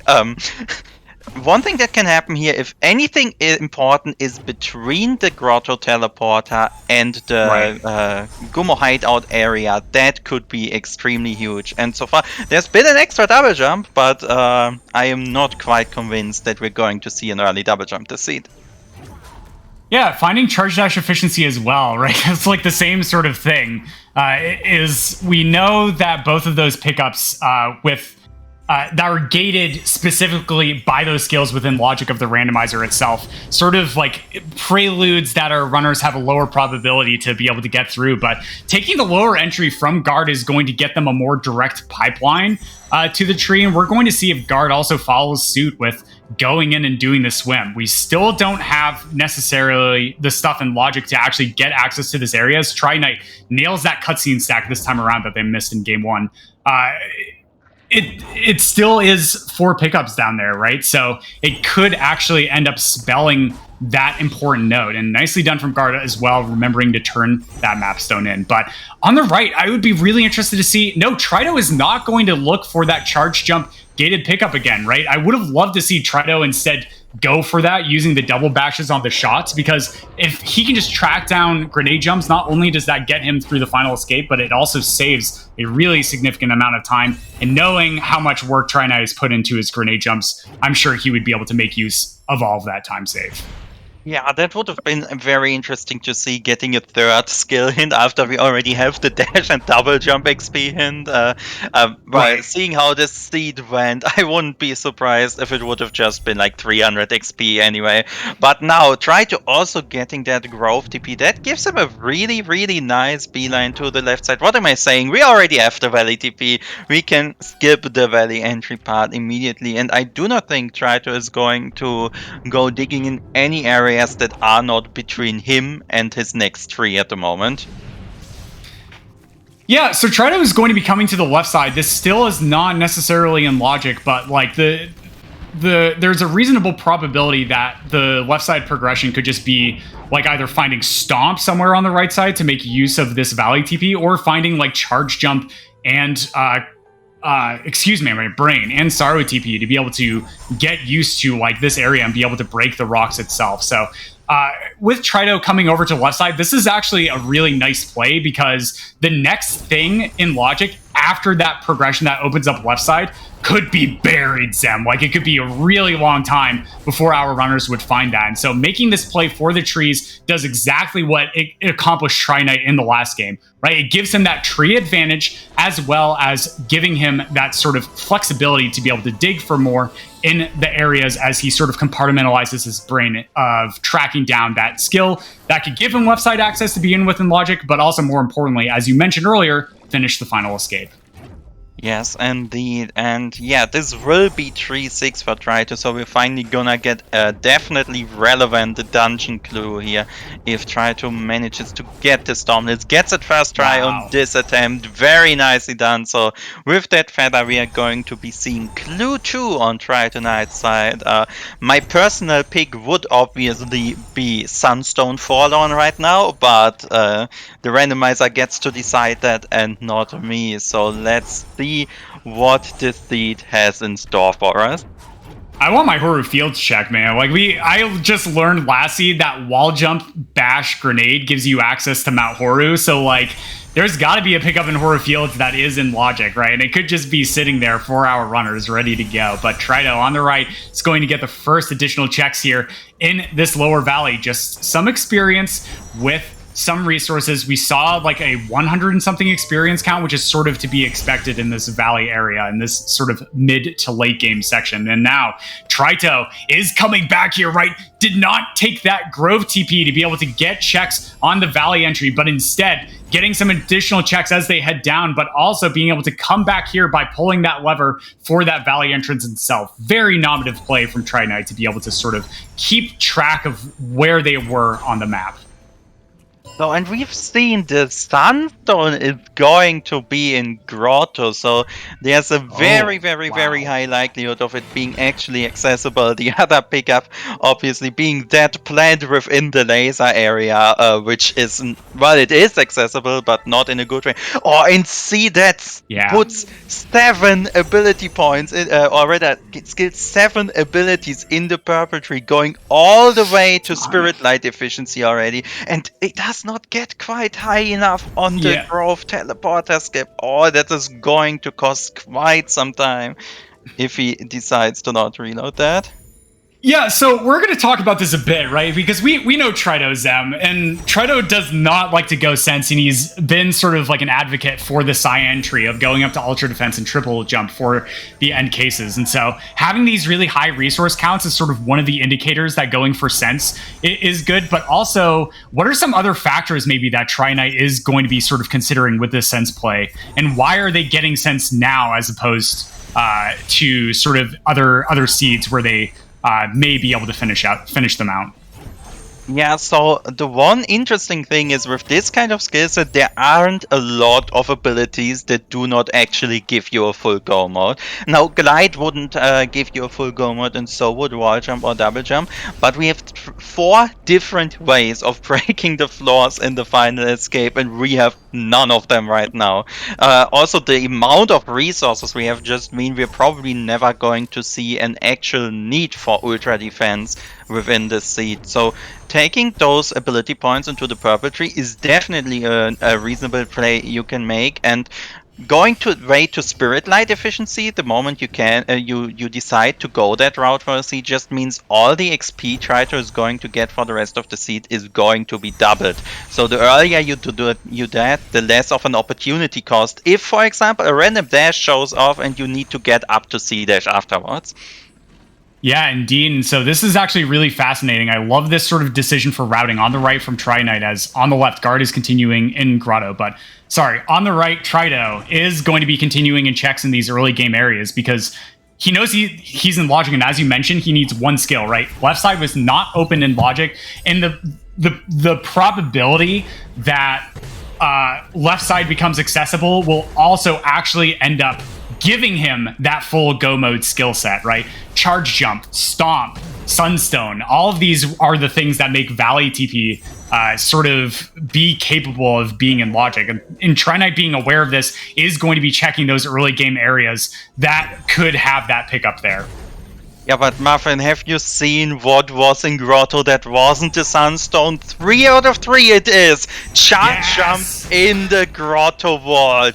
and God can now start using these to noom through the seed whenever he wants. Now, there is still a chance for Trito to find that, and he's going in the direction of Grotto right now, because we have the Sunstone Grotto clue, and if he goes for the lower pickups first, he will find it. But for now, he is saying, I still want more trees right now, and I want to spend ability points. So instead of finding that for now, which would also kind of skip this entire Frankie lure, he's going to do the Frankie lure instead, and we're going to see more trees on Trito's side as Guard has a go mode skill set on his hand. Yeah, very excellent. There's very few things that could actually stop our runners from being able to finish out the seed, right? If one of the things is Stomp Locked in Forlorn, right, for instance, that could be a problem and our runners would have to track down Stomp. But with grenade jumps, you can actually do Forlorn Escape. As much as our runners, I imagine, would not want to do that. And so Trito, as you mentioned, is going to be losing some time versus their opponent because they don't have charge jump to be able to break that floor. But nicely done from Trito to be able to get that Frankie lure with very, very little hassle, and is now going to be heading to Light Grenade Tree as Guard on the right is also going to be showing off the first glitch of a grenade jump. That massive horizontal boost is a frame perfect trick every single time Guard wants to do it. And now we're going to see, after killing the slime on the left, Guard being able to just break this floor with climb charge jump means that they in turn do not have to do that Frankie lure. So very nicely done from Guard. And I imagine that they're going to try and capitalize on the skill advantage over their opponent as much as possible as them. Yes, I would assume so. So, as a reminder, Trito does still have the tree advantage just from the virtue of having already gotten Kuro's Feather. But that is not at all a long check to do, having Valley TP and grenade jumps. You can just jump straight through the kill plane and up and break those rocks. So that is going to come into play for Guard very, very, very soon here. The big question for me is, when is Trito going to stop pushing trees and going to start the Sunstone hunt? And it looks like it's going to be in this very moment, and I am not quite sure, but I think Trito has sense now. So if he does not, if the Sunstone is in the plant, which it is, oh no, this will spell disaster. He's going to do the double bash chain down to get this plant open, will get his Sunstone, but will not go down to the Grotto Vault where the charge jump is. So yeah, I do not think Trito is going to get grenade jumps anytime soon. This is exactly what Guard needed in order to be able to take a lead in this race. And now Guard coming over to Valley TP does place down that safety save, enters the cutscene as Trito on the right finds that Sunstone first. And Guard, now, if they are able to use their execution with these grenade jumps, they are absolutely going to be able to take a massive advantage coming into the late game of the seed, right? We know that Water Vein, once again, is going to be on tree 9 for the clue. And look at that verticality from Guard with that grenade jump, is able to get up, maybe not quite as high as they wanted to, but it's going to be a not too bad traversal if they're able to hit this. But yeah, look at that. Accidentally just missing that one frame input. They might even have climb storage, so landing on the ground to be able to refresh that. And yeah, being able to get up to the birds, bash them out of the way, and getting that tree. They are now tied on trees with Guard having that left side access. They are in the lead. Indeed they are, but look, Trito is dropping down back into Grotto with sense, and he has sense. He does not need to invest a bunch of time for Grotto Vault checks. All he needs to do is see it from the plant. So are we going to... No! Takes another death, gets on-framed again on the upwards going Crushers. Will try to go back to it, or will he decide it is not worth doing twice? No, he decides, I am still searching for something, and I'm going to go for those last few in logic checks I have, and it's going to be a bit more patient on the Crushers right now. And here it is, he's starting to change color and realizes what that means. Down we go. Trito is gonna get his grenade jumps, and depending on how much of a progress Guard makes, that means he might just take the lead since he already has the Sunstone. Yeah, and this is absolutely insane. We were really hoping, both of our runners were, that neither of them would actually end up getting randoed on skills, and that is exactly what we're seeing here. As Trito is going to be changing colors, he knows something is down here. So he's going to take the turret shot, double bashing it up to be able to break it, and there is the charge jump find from Tri-Knight. Meanwhile, Guard having a tough time getting into Sorrow, using those grenade jumps to be able to build that verticality, but now is going to be climbing up and ascending Sorrow. No glide for our runner, so nailing that grenade jump first try to be able to go up the wind tunnel, accidentally slipping off that wall with the climb, is now going to be dropping the save, probably starting a zombie Ori, yes, and then utilizing a bash grenade in order to be able to get their start here. But without double jump, this can actually be pretty tricky. So we're going to see how Guard fares as they're going through, because look at this, Tri-Knight on the right, but no, the bird dives to the spikes. They were too tasty. Is going to be having to traverse Valley at the same time. Both of our runners' Achilles heel seems to be getting into Sorrow. Eat that, and remember, try to wend all the way to Sense. He has way less ability sets to use for zombies and Sorrow. So depending on how he judges his situation, we might even see a slower tumbleweed strat or something similar in comparison to this quick zombie that Guard is doing right now. Just trying to get right spacing on all these jumps and getting the correct amount of charges off, since there is so much nuance to this particular thing. And he gets through the spike. Does he have enough keystones? Yes, he does. Our runners are separated by about one step of Dorito Caverns, but Trido, on the other hand, sure does not have about 200 ability points to spare. Yeah, Trido making the play. They're turning red, and he finds Glide and Sorrow. Glide was in Sorrow, and he's going to be able to have a very easy time making it up to Charge Jump Tree. And not only this, Sam, but getting through Misty. Guard doesn't have any air retention, no double jump, no glide, no dash, and this could just be the thing that ends up deciding it. But if Guard just nails his execution into Misty and is able to track down Sunstone really quickly, this race could come down to execution in the final escape. It can come down to so many things. We still have no idea where Water Rain is. It could be in Horror, it could be in Forlorn, it could be Stomplock, and we need to do Forlorn, we don't know. But this is the Sense redemption arc after trying to got trolled so heavily the last time he had. It gives him a free glide on his ascent to Sorrow the moment he needed it the most. I think he's going to feel very redeemed here. But yeah, let's see. Both of our runners are not quite getting all of the grenade jumps, and Guard going for an incredibly difficult and precise wall charge jump. There is a way to take that into the log by just walking, but it is so incredibly precise that not a lot of people would want to spend the time on getting it. And indeed, Guard says, alright, this isn't worth doing for me right now. I'm just going to continue through Misty. And oh no, why in this very moment Sense is going to do its thing again. And never mind, we got trolled because it is all the way at the end of Misty on the grenade lock pickup. Or try to just Sense. So, well, if we get a Water Rain Misty, I know where it's going to be. Yeah, exactly. And so seeing that like color change over it is just going to tell Trido that there is something at the very end of Misty, and it's a very long way to get to the end of Misty, let me tell you. And so having that is actually going to be kind of a good thing for Trido, right? We saw Dash get gated later on, so it could be Dash, but also if that is Water Vein, this is just going to sort of extend Tri-Knight's late game and allow his executional elements to get through. I mean, Guard absolutely is very skilled at this game, but we can see that Trido is already pretty much caught up in Misty, and having that Sunstone up on his opponent and Glide, this gives Tri-Knight an advantage, right? Because just think of all the other applications of Glide, right? The final escape even is going to be utilizing Glide in the final room to be able to get up both quicker and more easily. Yes, and now is where we see there is not only this tiny execution difference, but also Sense is coming in really clutch. Try to get to skip all these checks in Misty that are kind of causing heartache for Guard here, so he taking the lead. And it is indeed a Water Rain in Forlorn. Hallelujah.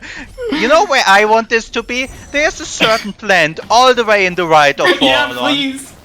Come on. All right, chat. I need you right now to hope with all of your might that Water Vein is going to be on right side Forlorn and is going to be stomp locked, okay? Actually, wait, that would be really bad for guard. Maybe not, because Tri-Knight could just do Forlorn Escape, right, and track down where Stomp is. But I don't know. I think that would still be funny anyway. So, but we get to go to Forlorn. I'm very happy, Zem. I am very happy with this. Oh, I am so happy too. Let's get that Stormlord, do the clue, and we find out, I don't know, the Stomp is in Horu or some other good spot, or in Misty. I'm fine with both of these. There is still quite a bit of option, and oh my god, we are changing colors yet again. Is it going to be a dash? No, it is going to be a Sorrow Teleporter. That would have sure been nice about 10 minutes ago, but no, this doesn't really matter at all anymore. You know, this is really good for Trido that neither of our runners actually ended up finding Sorrow TP. As guard, doing a great job getting through Misty. That was definitely not an easy thing. Getting through the Spike Fall Cave, as we were sort of talking about the state of the race, especially for Tri-Knight, was... so for Tri-Knight finding that Sorrow TP there, that's a really good sign for them, because then they're going to just assume that guard probably ended up not finding it, right? That's like such an obscure place to check before going to Misty, before going to Sorrow. Nobody does those early lower valley checks for a power play. And so also if Trido had used that Sorrow TP, excuse me, then he would have missed Glide, right? He wouldn't have actually ended up tracking down Glide. And Glide could actually be the thing for the state of the race that could especially give Trido the advantage to really pull a massive lead, as both of our runners now are heading down to Forlorn. But man, you know, Zem, these situations scare me the most, because it's like, what if my opponent found Forlorn Teleporter, right? Like, then they don't have to like spend the very long time of making it down this way through Valley to get access to the dungeon. And I don't think we've seen this from Trito, so Trito could have actually sense-checked the end of Forlorn from outside of Forlorn. That's just how the map lines up, but we did not see those checks, so we are still in the dark on where it's going to be. Is it going to be just on the way to the teleporter? Is it going to be all the way at Forlorn Escape? We don't know, and neither do our runners for now. But Trito having that glide and that air stall is so nice, and he doesn't need to go all the way to the pickup, since he does have that sense. And even if you just save about a single second on each of those pickups, that's still like 15 seconds saved during the entirety of Forlorn just from having sense over your opponent. And in certain matches at a certain level like this one, is every single second counts. Yeah, especially against a runner of Tri-Knight's caliber, right? It's like almost a wonder, oh, he's turning red to the left, so that's the pickup above the waypoint. That is most likely going to be the water vein for our runners, so we might not actually end up seeing the escape or the right side of Forlorn, but we came oh so close this time around. So Trido is going to be heading up, and yeah, changing to that red color is the indication for Trido that he is indeed going to be tracking down that pickup. And yep, there it is. There's the water vein. Tri-Knight also making the heads-up play that is quicker to backtrack to this teleporter, then to Alt-R all the way back to Glades in order to go to the teleporter in Glades. So here we go. Tri-Knight is now going to be heading to Ginso Tree, while Guard on the left is also going to be heading through Forlorn and is going to be tracking down that dungeon key itself. Yeah, so one really interesting thing is, without having Swamp TP, the route from Grotto TP to Ginso Tree gets you right past Sunstone, so there's basically no time loss at all. At this point, it really comes down to a lot of those grenade jumps, since this final escape needs a lot of them in a row, and you cannot really miss more than, I think there's one in that entire chain that you can miss and get a retry on, so definitely going to be quite the feat for our runners to get through the end of this, even with having that 8 health and some regeneration. So try to now gonna grab this Swamp Teleporter for use after getting his 10-3. This is faster than not doing it and coming back out from Grotto, and with this we are off to the final dungeon just before Guard is going to get his water vein up here in Forlorn. Yeah, it's actually a really tricky check from Guard to be able to check without Glide. You have to do a really, really particular charge jump here right underneath it. He finds that that is indeed water vein. We're going to see if he actually uses the orb for like sort of the vanilla strats when you're doing a normal playthrough of the game. Yeah, that's what it looks like they might. No, they're... Oh, okay. Yeah, dropping the save there to be a little bit closer is then instead going to try this again. And it's a very difficult jump to do this without dying to that instant kill death block. And yeah, indeed is going to end up using the orb to be able to make themselves sort of impervious to the instant kill fields of the blocks themselves. But meanwhile, on the right, Tri-Knight heading up through Ginso. Also, what we didn't talk about it, but they actually ended up busting out a cutscene skip that is incredibly precise and showing exactly how Tri-Knight was able to show off their merit with getting a top 10 placement on the leaderboard for all skills, right? Just an absolute staple of the speedrun categories itself. And pulling it off in a randomizer, especially, can be difficult knowing how many of those insanely difficult and precise skips exist for the run itself. Yes, indeed. And with this, the mini-boss is dead with one single grenade, just decided to bounce off the wall, removing the one cycle. But whatever, at this point, it doesn't probably matter anymore with this. We already have the keystones for the final door, setting up for one nice grenade jump here through the door. Bonks on the door just before it opens all the way, so no jump directly to the tree. But this means 10 out of 10 trees for Trito, and Guard is heading into the wrong direction. This far left got to pick up beautiful grenade jump, even gets the save scum right out of it, but sadly this is not where the Sunstone is. That one is on the way to Ginso. Excellent. Nicely done. And so Guard also going to be heading back into Grotto, maybe actually ended up, skipping this pickup in here within the pillars, maybe trying to take an early game edge. And that must have been biting and nagging at the back of his mind. We, of course, see that as just a keystone, right? As we know, Sunstone is going to be in Upper Grotto itself. And now Guard also heading down towards the mini boss section, because it looks like they also skipped this early game, maybe as once again a power play to try and get an advantage over their opponent. But Tri-Knight on the right is now going to be heading over to the final escape. If they're able to get through Horu Fields no problem and get into Horu, I'm sure they will be able to masterfully get through that final sequence to take a win here in this best of 3, but also to just move on to the next round to face off against Didu. Yes, indeed. A win here means top 4 lower bracket finals for Trito, as long as he does manage to pull off that final escape. Now setting up for the upper Horrorfields grenade jump, extends it with a glide, gets almost all the way to the door, and we are at the gates of Mount Horu. Just one door warp as well as one final escape, standing between Trito and the lower bracket finals. All right, and here we go. So meanwhile, on the left, we're going to see Guard continuing up. They are indeed going to find their water vein, their sunset. No, they already have. So instead now, actually heading up to be able to make their way. Oh no, just a slight blip in the tracker. That's totally fine.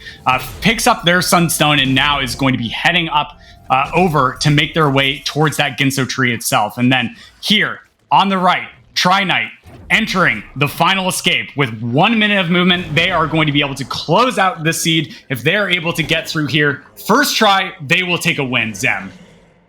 Alright, off we go into the final escape. Let's see how many grenade jumps Trito wants to do. Opts to go for the lower setup. Beautiful grenade jump. Haven't quite seen this angle before. Now hell stomping the first floor of the escape and setting up for one more grenade jump. Doesn't get it, but has the recovery thanks to having glide range. Oh, that Kuro timer does time out, so he will take a death. Obviously, he would need to take about 5 more minutes of these, but we are already seeing there is quite a bit that can go wrong. So back into the lantern room. Let's see if he can get his wall climb and grenade jump this time. Yes, off we go. Now setting up for another hellstorm, this time without any time pressure, and off into the elemental room we go. Does opt to go for the setup that lets him grenade jump through, but misses the grenade through and falls into the fire. So there will be a third attempt here on Tritonate's side, and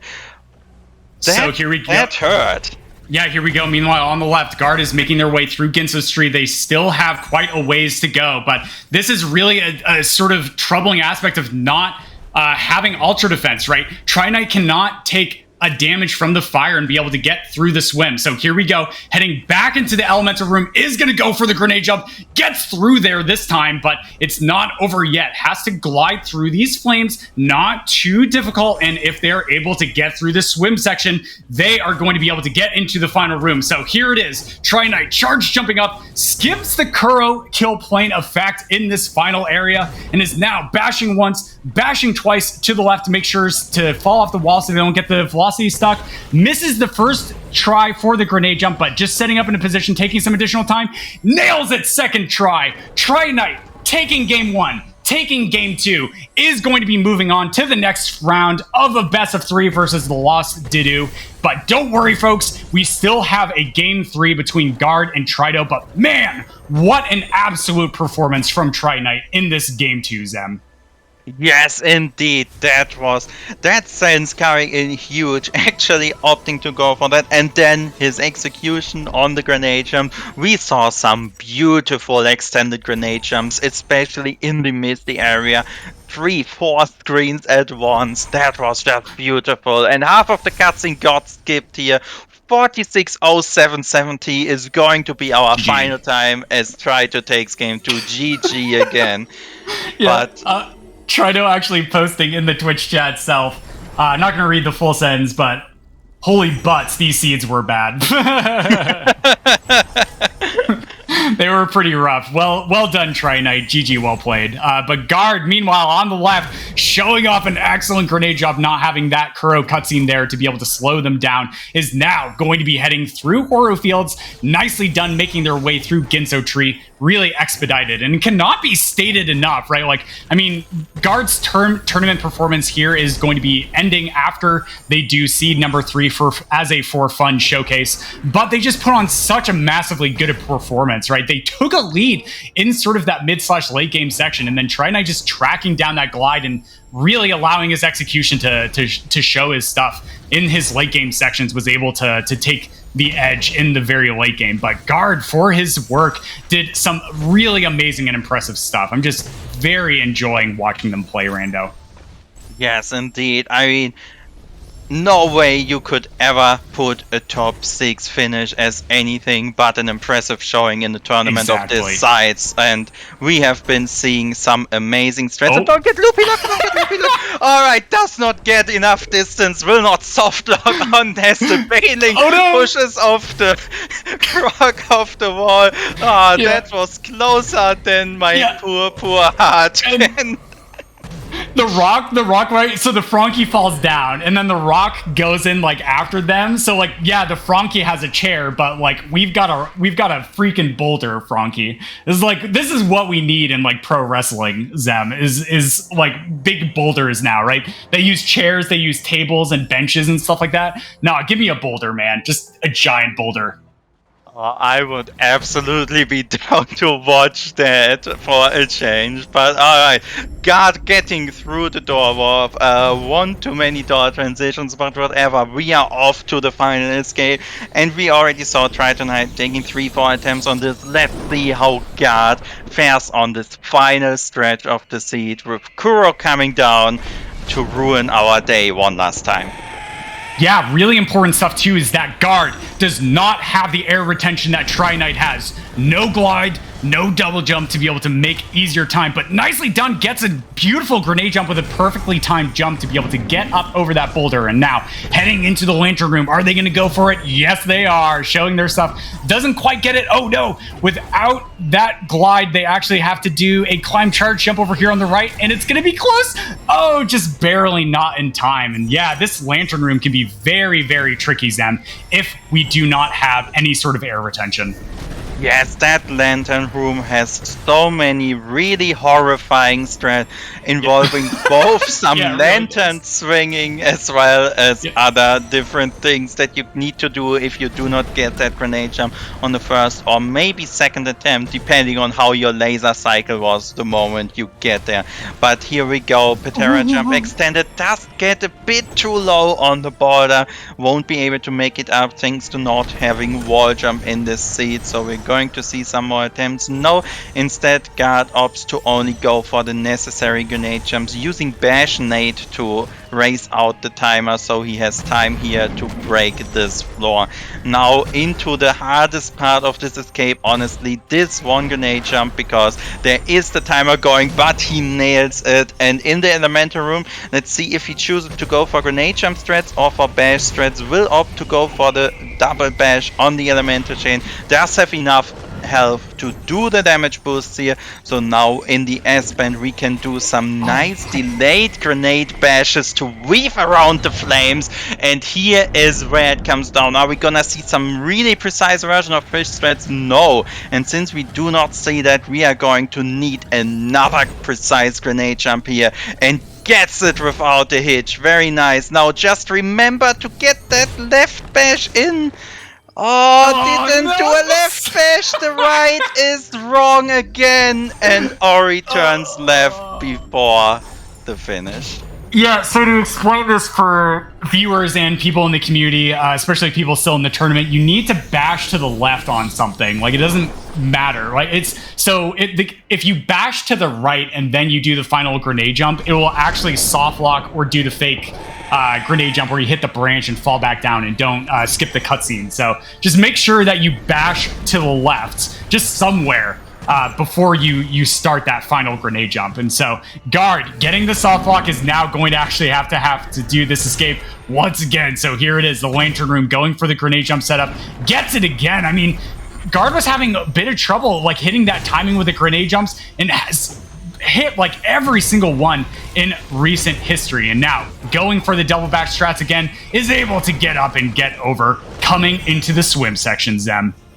Yes, indeed, and let's see, Kuro's trigger isn't before we go into the weave, gets that very nice bash grenade again. Oh, bashes into the fire, that will hurt, but he has shown that he can do this escape once, and I think that confidence would really also help on those grenade jumps. That one was angled a bit, not steep enough actually, did not bounce off the floor, but he has been nailing the timing press every single time since that last reload, so let's see how well he does now. I cannot state enough how difficult these final escapes can be, and for Guard's worth, this is just an absolutely insane one, right? Having to hit multiple frame perfect tricks in a row to be able to get through these rooms is just absolutely insane. Guard going up, hits it again, another grenade jump for his badge of honor, and is able to get through, but gets the quick fall, so does not have enough HP to be able to damage. Oh no, they do. They have enough health to be able to do this if they want, but no! The elemental shot just sniping them on the wall is going to cause them to take another death. Not having ultra defense means that everything is going to be dealing full damage, and in late game worry sections on normal difficulty, that is quite a metric bunch ton of damage.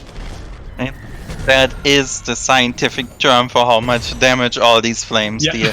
Now, does miss this grenade jump. Was thinking about going for the swing strats indeed, and now pausing the game. Guard not feeling like doing this escape another attempt. He has already shown he can do this one more time, so GG's to everyone in chat. Give Guard some GG's for this performance. Still a very impressive showing here today. Yeah, please do. And really, especially with 2 bash grenade seeds in a row, these can be some of the most like cruel and mean and punishing seeds that our runners could get. And so having to be able to close out these seeds and also make attempts at that final escape, just very impressive stuff from both of our runners. But that being said, we are going to be casting game 3, so don't go anywhere, but Trianite with the overall victory here in this best of 3 series versus Guard. They are going to be moving on to the next round for the lower bracket finals to face off in a best of 3 against Didu, who has been having a phenomenal tournament performance so far. So I'm very excited for that matchup when those get set up. But that being said, Zem, right? Like in the second seed, that charge jump just being in lower grotto in the vault itself was just so insanely massive for both of our runners, right? And seeing Guard eke out that advantage was just so exciting. Yes, that's second seed sure was quite a bit more explosive than the first one in the end there. And I always love if we get at least some late game variety. Now we have one more seed to play, as you mentioned, and I hope we're getting something completely different for that third seed. Maybe one that is about as terrible as the one we last time played for a game 3. But a bit of closing words here before we head into the break. I wanna thank again to Apple for restreaming this match, and thank Infinite and Sarah Baron for doing the tracking here and keeping up updated with stats, as well as you, Muffin, obviously, for doing the commentary with me. Yeah, of course. It was absolutely a wonderful cast to join you with, especially for this game 2, Zem. And that being said, major thanks to the people who helped us volunteer over on SpeedGaming. Don't go anywhere because we're going to take a short break and then we're going to have a for fun show match between these two very same runners. And they're going to be doing a fun objective, which is going to be every single goal mode in the seed. And so this could be like a 2-hour plus seed we could see from our runners. And that being said, we will be back in just around 10 minutes to bring that cast for you. See you then, folks.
Good morning, good afternoon, good evening, Ori and the Blind Forest fans. Welcome back to Game 3.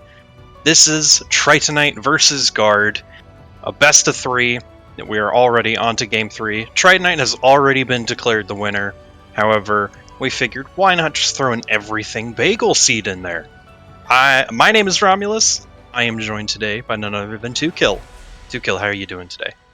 I'm doing great. After those first 2 matches that were quite interesting for both of them, we will now get to see a seed. That is, I think the proper explanation for what we will see. It has everything you can imagine. It has TP-starved, grenade-starved, world-starved settings. It has open world, it has charts, it has bonus light, it has forest trees, it has World Tour 11, it has swarm fragments, and it has force maps. So, settle in, everyone. We have a seed. Yes, we're going to be here for quite a while as we get to explore pretty much every nook and cranny of the world of Nibel. Hope you all brought your coats when we head over to Forlorn, and brought your swimsuits once we head down over to Swamp. This is going to be a good one. So, hopefully, we don't see another bash grenade opening, as we did see 2 of those in these couple races. But, you know, with the open world setting, and also with grenade starved, it's very unlikely that we will see bash grenade. So we'll get to see a little bit of a change up here in how the seed plays out. So I hope you're all looking forward to it. Yeah, we saw bash grenade plus wall interaction in both those seeds. Of course, wall interaction and grenade got lowered. We could still see a bash start, though. That opens up a lot, especially if they get an early skill velocity or some other crazy stuff that could happen here. We could see some interesting warps all over the world with the bonus light. So as the runners got a 1-minute head start now, we will get into the race shortly, and I believe both of them will put on a great show with those settings in place. And we will see who goes out the winner here. And yeah, the winner here is definitely the winner in the hearts as well. Absolutely. We know who will be progressing in terms of the Randomizer tournament bracket. Of course, it is going to be Tritonite. However, the winner in the hearts of the people will absolutely be whoever takes this race today. And we see that the runners have indeed started in the race time chat, and we are about to get going here. As we get going, go ahead and do that nice prologue skip. And 2Kill, what do you think we're going to see right out of the gate? You have any ideas? So I'm always up for a quick dash start, and especially with bonus lights and the skill velocities and stuff, that would be fun.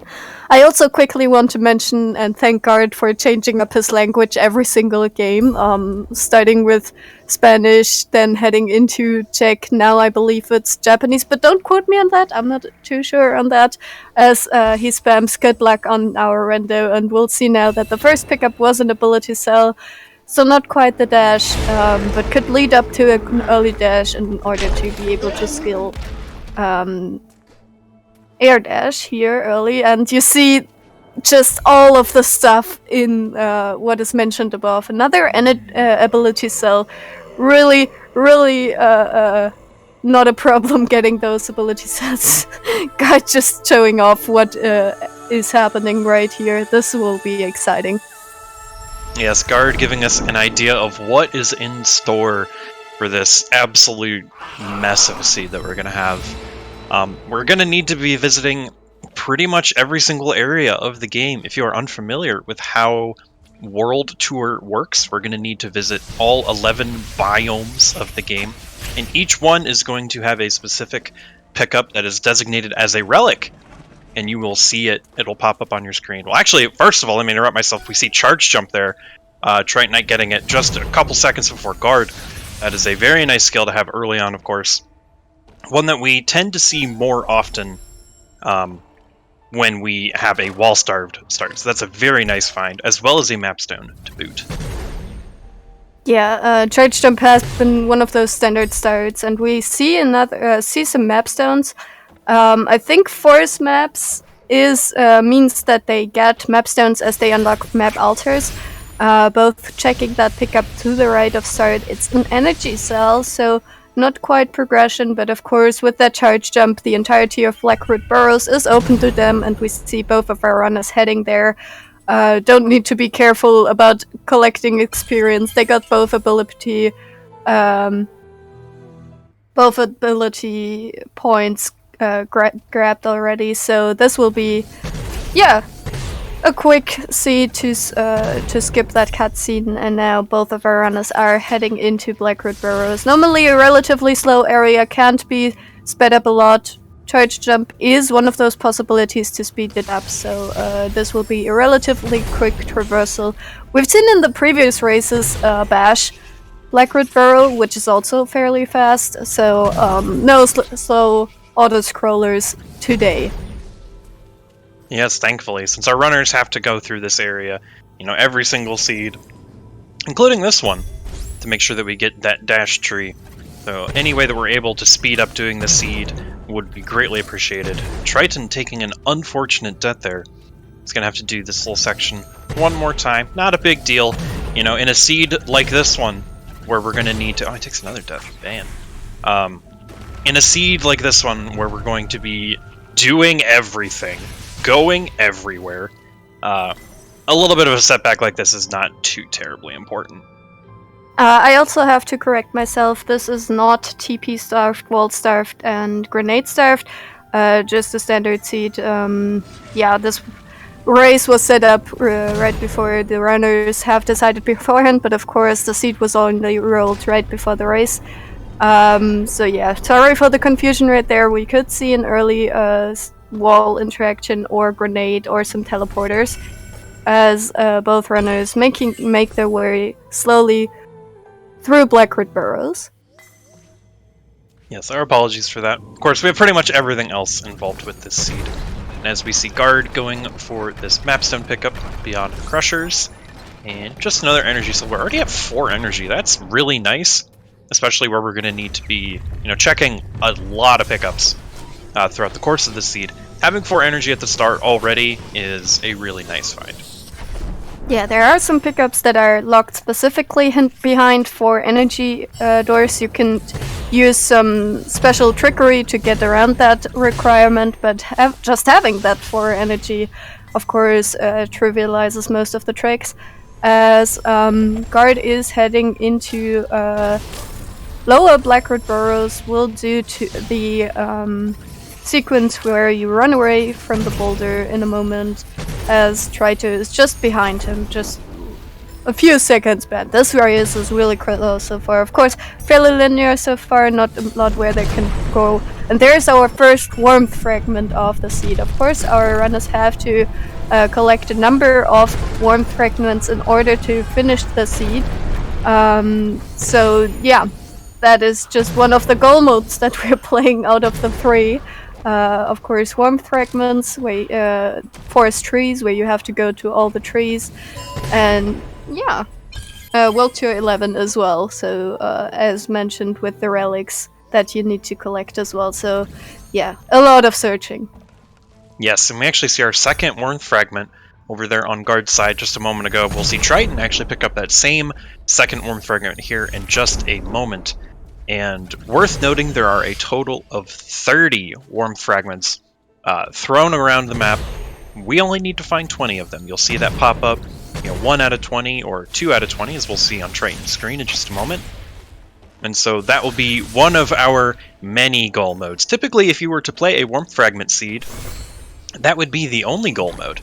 However, today we're going to need that along with visiting every tree, getting every relic, all that good stuff. And we actually see Guard over here on our left side going and entering glades. Yeah, for a normal seed in the tournament, you might have seen like 120 pickups, 100 pickups.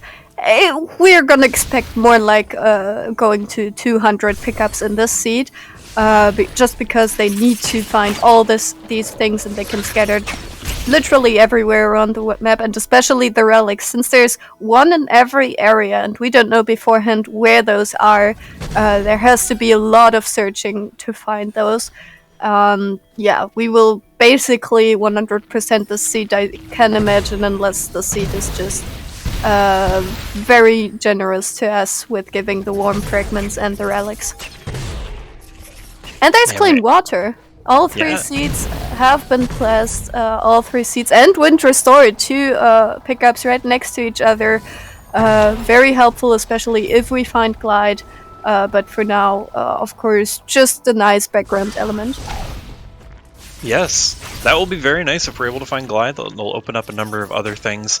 It's nice to have Wind Restored and not have Glide, rather than, not having it, just in case we do get that Glide pickup, and then that allows for ease of movement, especially once we get over to the left side of the map.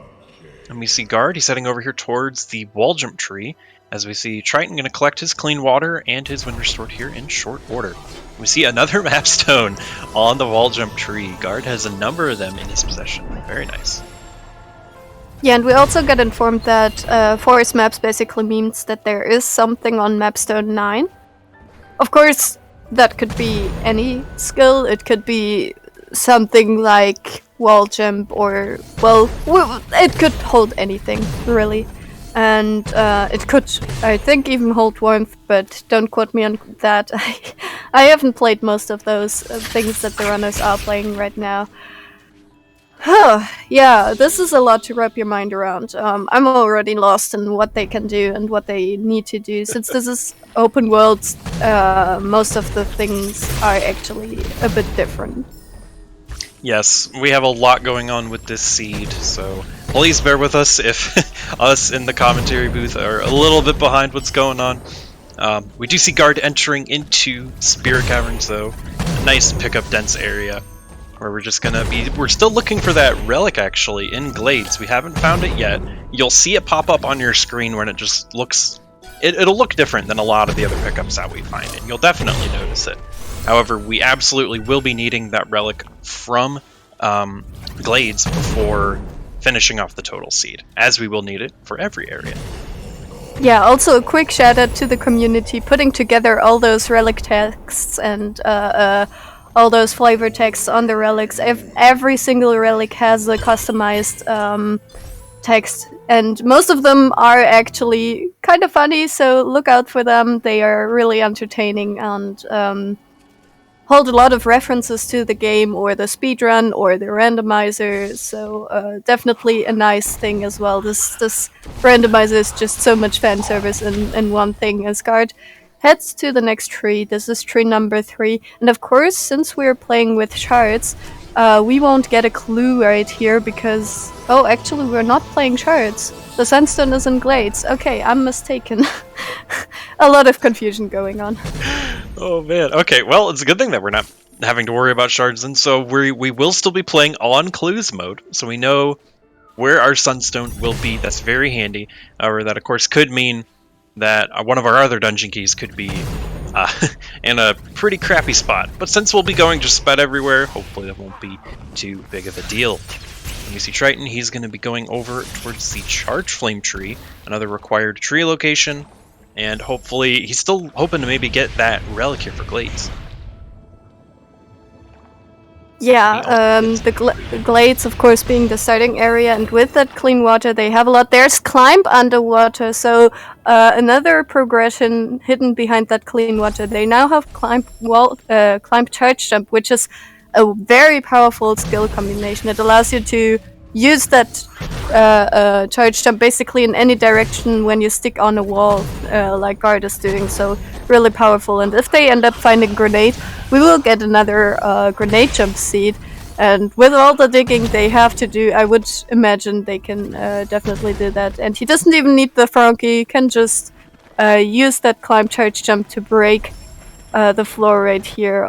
Also very useful in the final escape, for example. Can now push that boulder to check this Glazer pickup. Of course named Glazer because there's a laser and it's in the Glades. Glazer. We have a lot of those names in the community. And there's the Sunstone, not quite the relic, but definitely very helpful. Yes, absolutely. That's quite a spicy spot for the Sunstone in most normal seeds.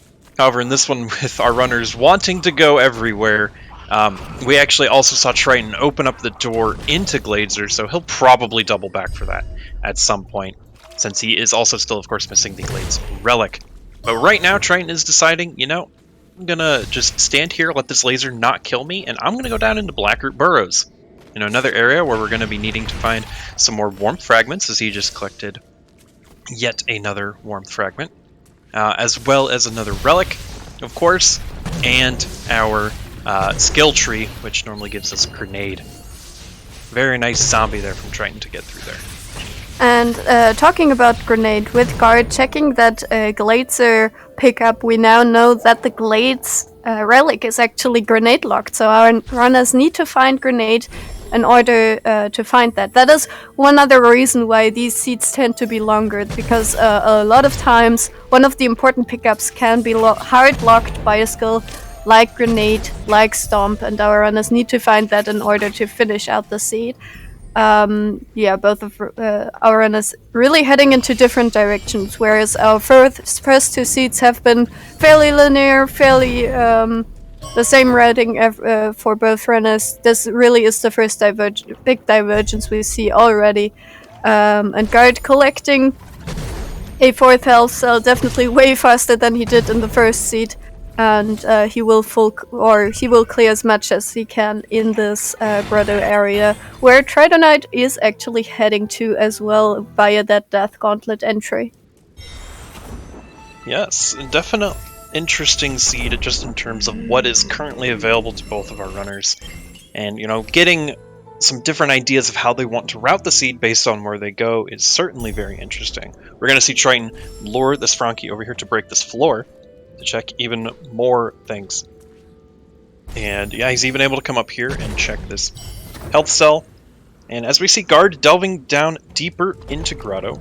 Grotto's another really nice dense area where we could see a number of different things. We could see some more skills, which will help us progress further along in the game, like maybe our grenade, perhaps. Some more warmth fragments, as he found there. And perhaps, of course, the relic for Grotto, which we know is down here. And there's actually the water vein as well. That's a really nice find. Normally we would need a hint for that, but finding it just, you know, hanging out there out in the open, that's a really, really sweet find from Guard. Yeah, it opens up the Ginso tree, and of course with Walter 11 we actually know that there's something important in Ginso because we have that relic hidden somewhere.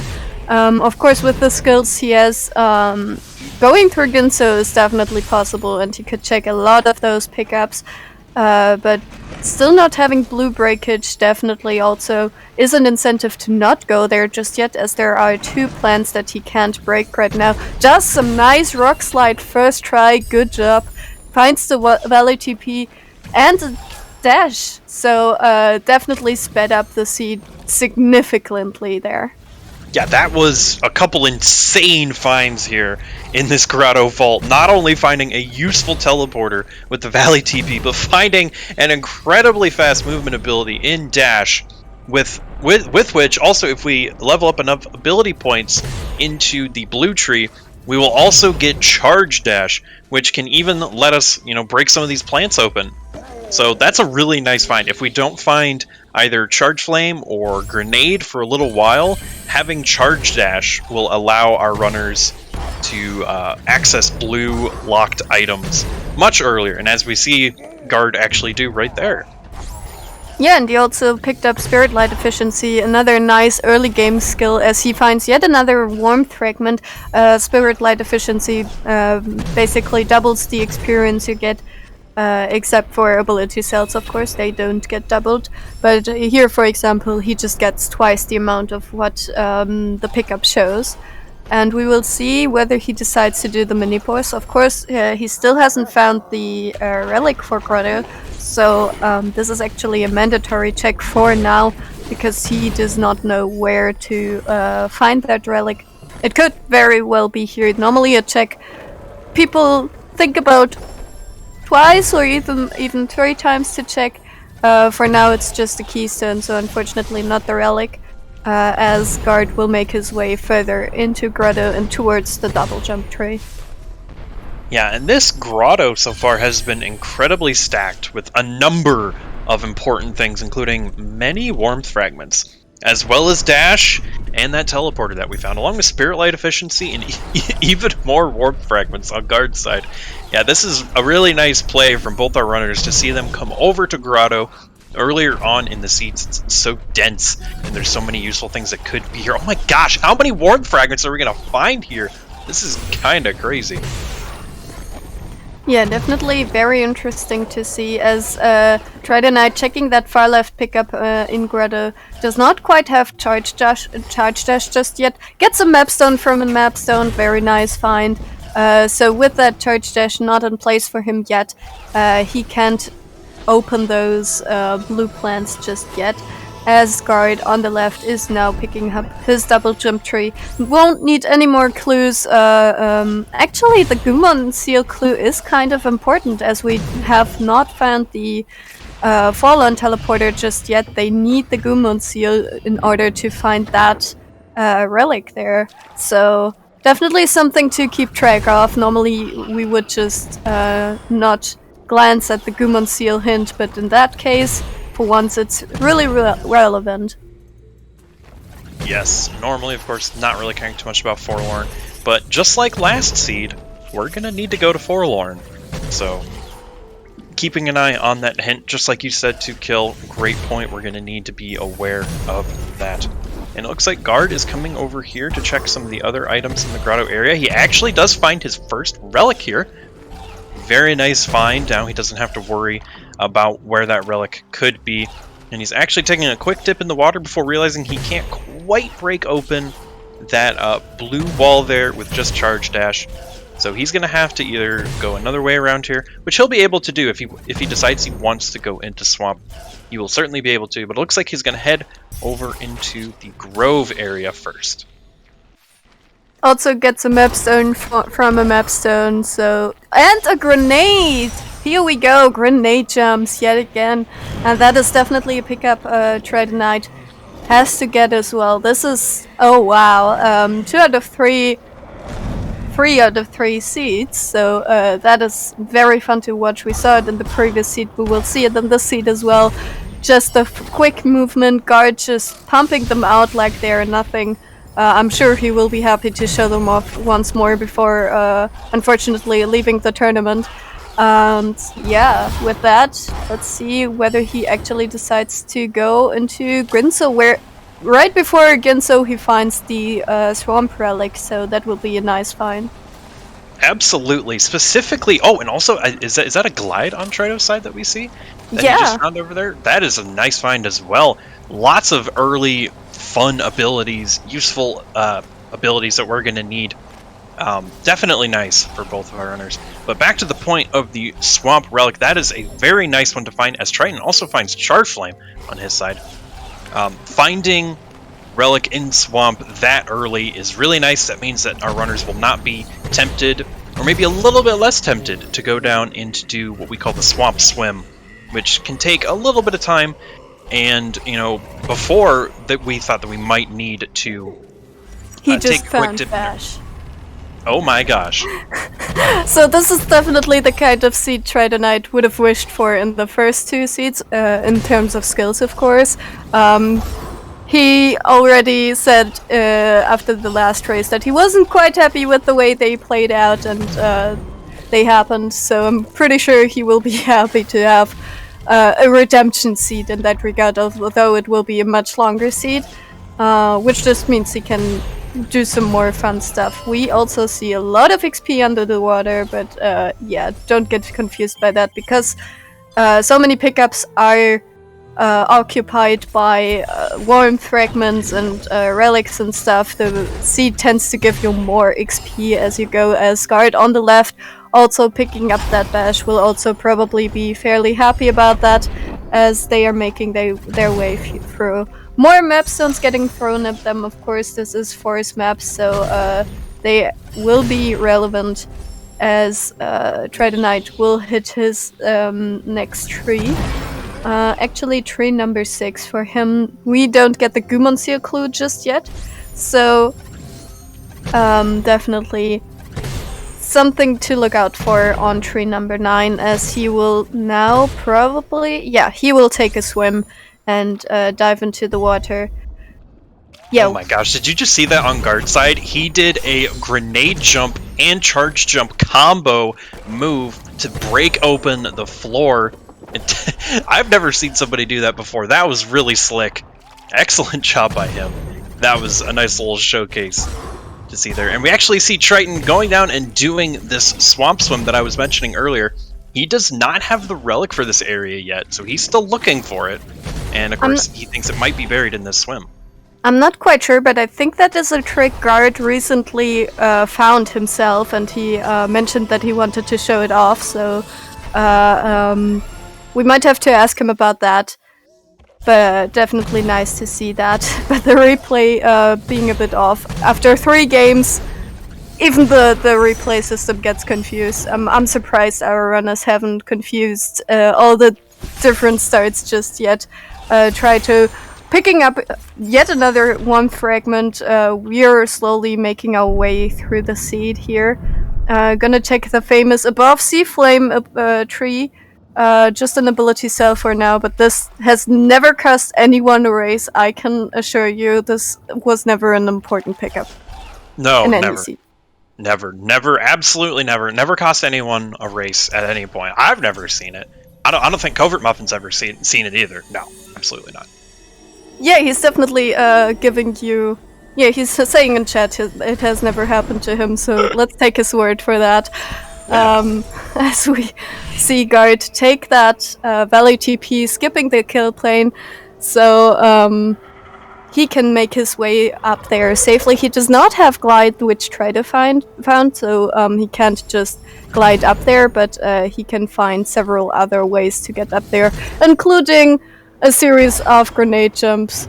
So yeah, with that Sunstone in his possession again, he can just use our friend Wilhelm to break the rocks and bonk Kuro's head right here.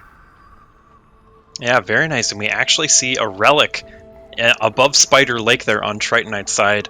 Finding the relic for Grove. Very nice. One thing down off the checklist we don't have to worry about. And he's going to keep digging through the Grove area, it looks like.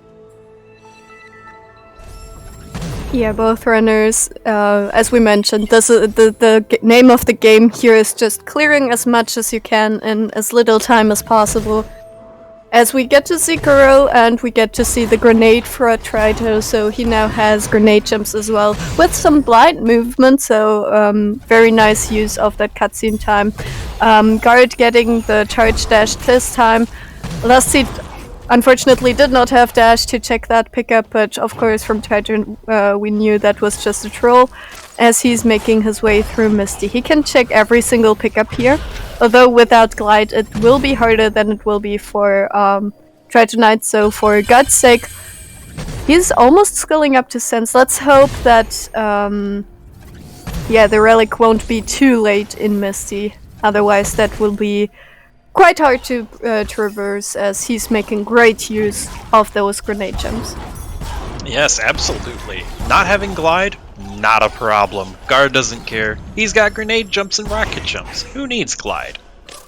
Not him. Well, Yeah. Okay, maybe with that death, maybe glide would have been a little useful there. Anyway, still a nice showcase of movement from Guard. He's going to be needing to check just about everything here in Misty, just like you said, to kill. Don't know, of course, where that relic is here. And as we see Guard going through Misty, we see Trito going through Ginzo. And he's finding a couple more warmth fragments, as he's going to need to be checking everything in here as well, because we got a relic in both of these areas. Yeah, normally those would be areas you would do at the end of a seed just to have the clues, but of course we've already found 2 out of the 3 important dungeon keys, and we need to full clear basically the whole map anyway, so no need to postpone them until you feel ready to do them. So both of our runners just heading in those fairly linear areas, but with the skill set they have, it's actually fairly quick for both of those. As we don't see any kind of progression for any of our runner. Guard attempting a grenade jump, not quite getting it. Remember, this is a 1 in 6, like, this is a 1 frame trick every time you try it, so not getting it once definitely is no shame, so yeah, more warm fragments on Tritus' side as he's making his way up Ginso tree. Whew! We will see where that relic is. It could be on clean water. In that case, we will see the whole escape. I'm kind of hoping for that. I'm always in for the escape music, and yeah, that is always just great to see, especially for such experienced runners as those two.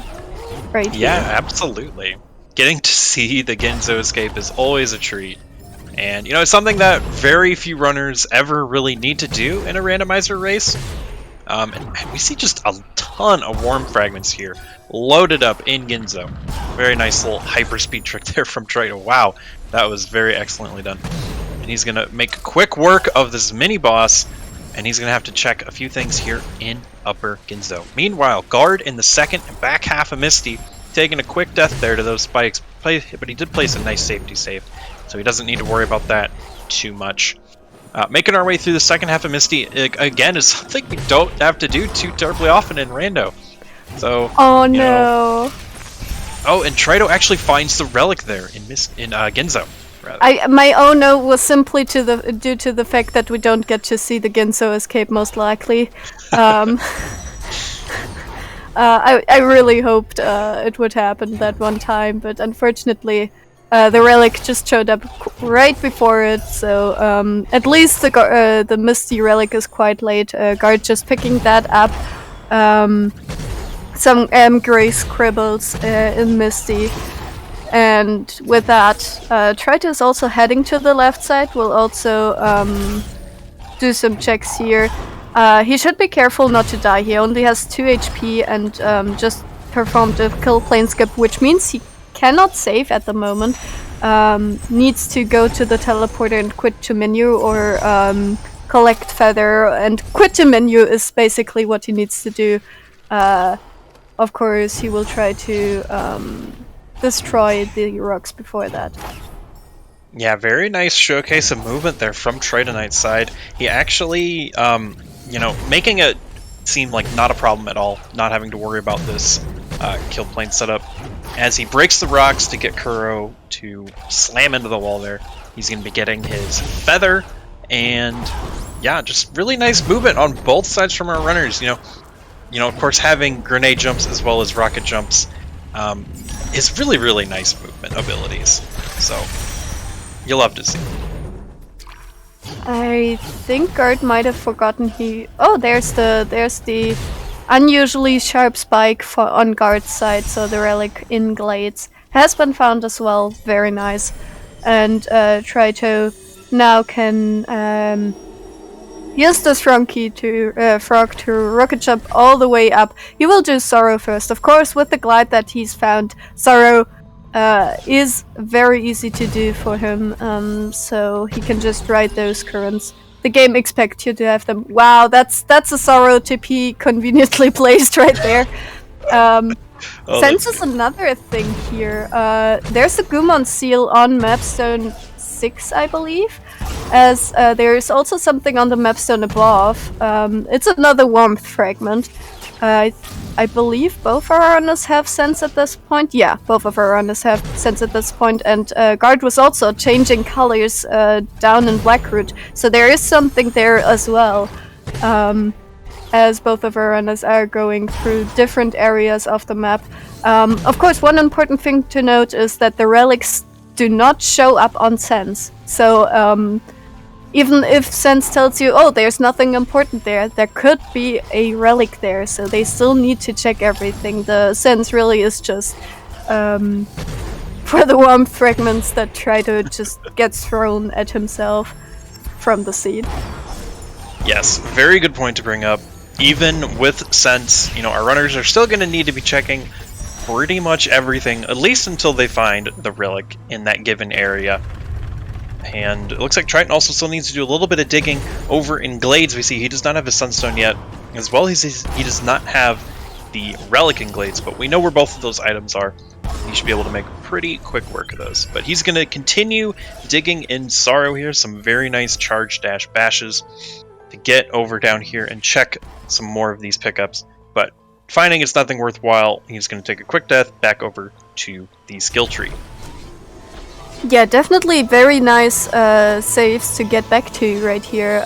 He will now probably... No, he's heading down. I was thinking you might go to Sunstone first, but decides to check the more dense areas first. Definitely a heads-up play from him, as Guard is trying to make his way up from the skill tree. I think he sensed something there. And of course he also has to go further down. The BRB relic has not been found yet.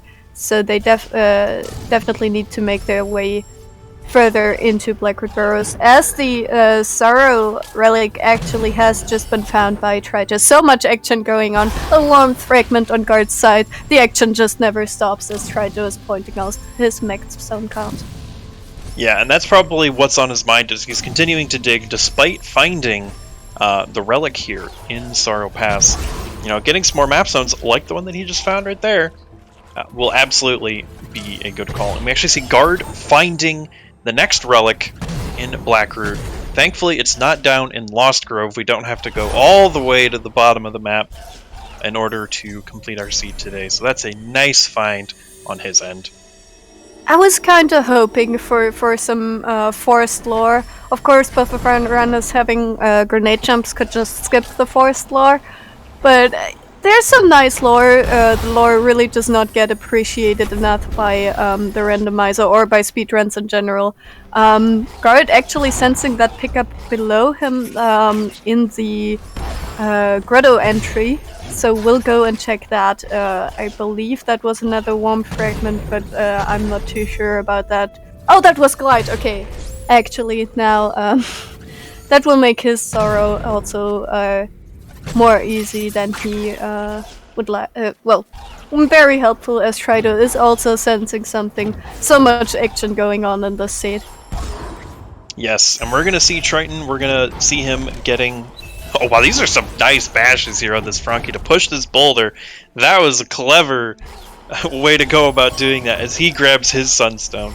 Very nice job, Trito. Guard actually just found his Forlorn TP on that spider lake and is sensing something else right here. So, yeah, there's the Grove relic. So, Forlorn access just got way easier for God. Having the TP instead of walking over there definitely is way faster. We've talked about it last seed, but this seed definitely also important. As he's sensing something in the plant next to him that he can't quite get to, so we'll take a rocket jump up here, check progression vault, and more warm fragments on Tritus' side. This seed is loaded with warm fragments. Of course, if 30 warm fragments are scattered, there is a high chance you will find some of those. Yes, absolutely. And notable, Trito did get the Grove relic, but he was unable to find the Grove teleporter when he was over there. Bit unfortunate. So you might have a little bit longer of a trek to get down into our frigid favorite little cold area of the game. Yeah. Even more warm fragments, jeez. I don't think warm fragments will be a problem for either runner this seed. Of course, Guard forgetting to throw the grenade right there, but fortunately this is neither the grenade relic nor something important, as the sense did not go off, so didn't miss anything. Finds another warm fragment at the plant that he sensed, so that is nice. Also picks up some XP from a Frankie he has killed way earlier, but yeah. Both runners definitely... I think is Trito going down? No, he's going up. Gonna check all the valley pickups that he can right here. The valley relic has not been found by either of the runners, so definitely something to look out for, but so far no luck for Trito right here, as Guard is making the way into the cold area of Forlorn.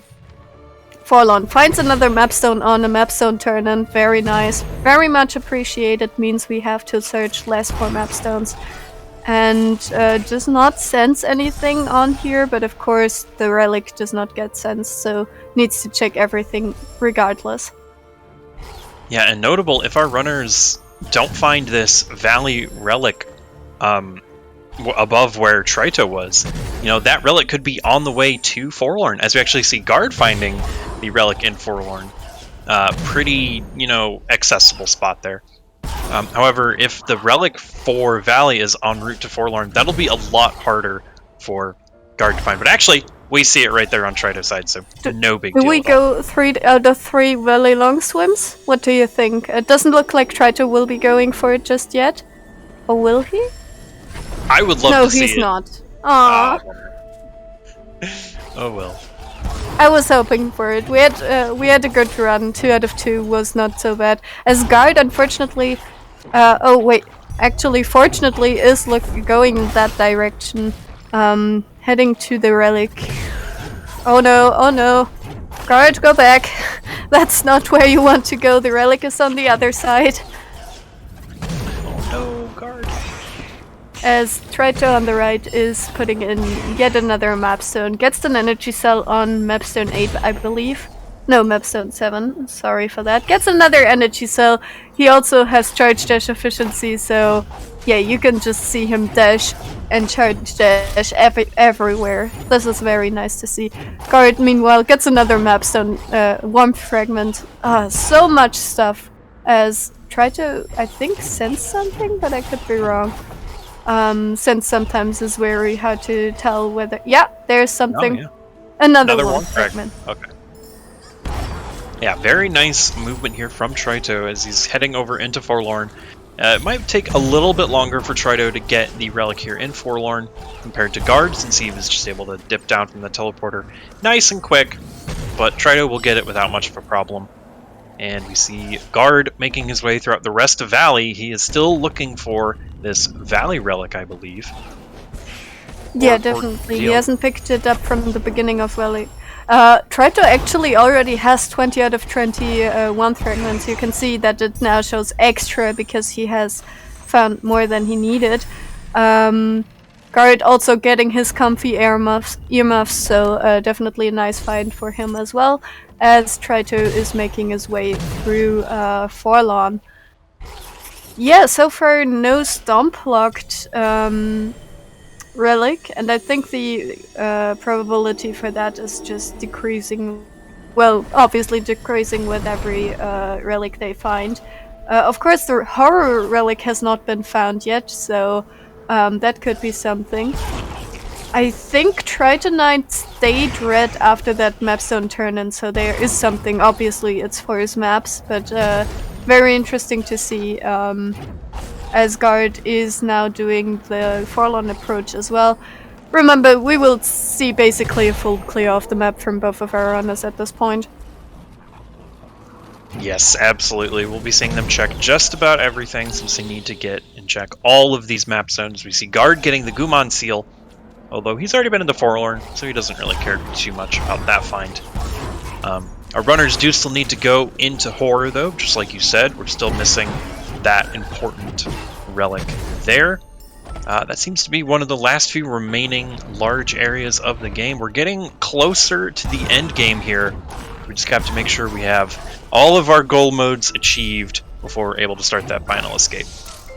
Yeah, and we just saw 2 nice tricks on Tritonite's side. On one hand, he was duplicating some keys in the Forlorn keystone door, and on the other hand, he just dashed away from it, and that activated the cutscene, so he didn't even have to use the keystones to go through the keystone door. As we now get that Wind Restored pickup, and we will see whether Trito actually will do the escape to find out where Stomp is. At the end of the escape, we have a pickup that is not randomized. It will just give you a hint as to where Stomp and Grenade are, as those 2 are hard locking pickups. And it looks like he will do the escape. We will see whether he decides to do that.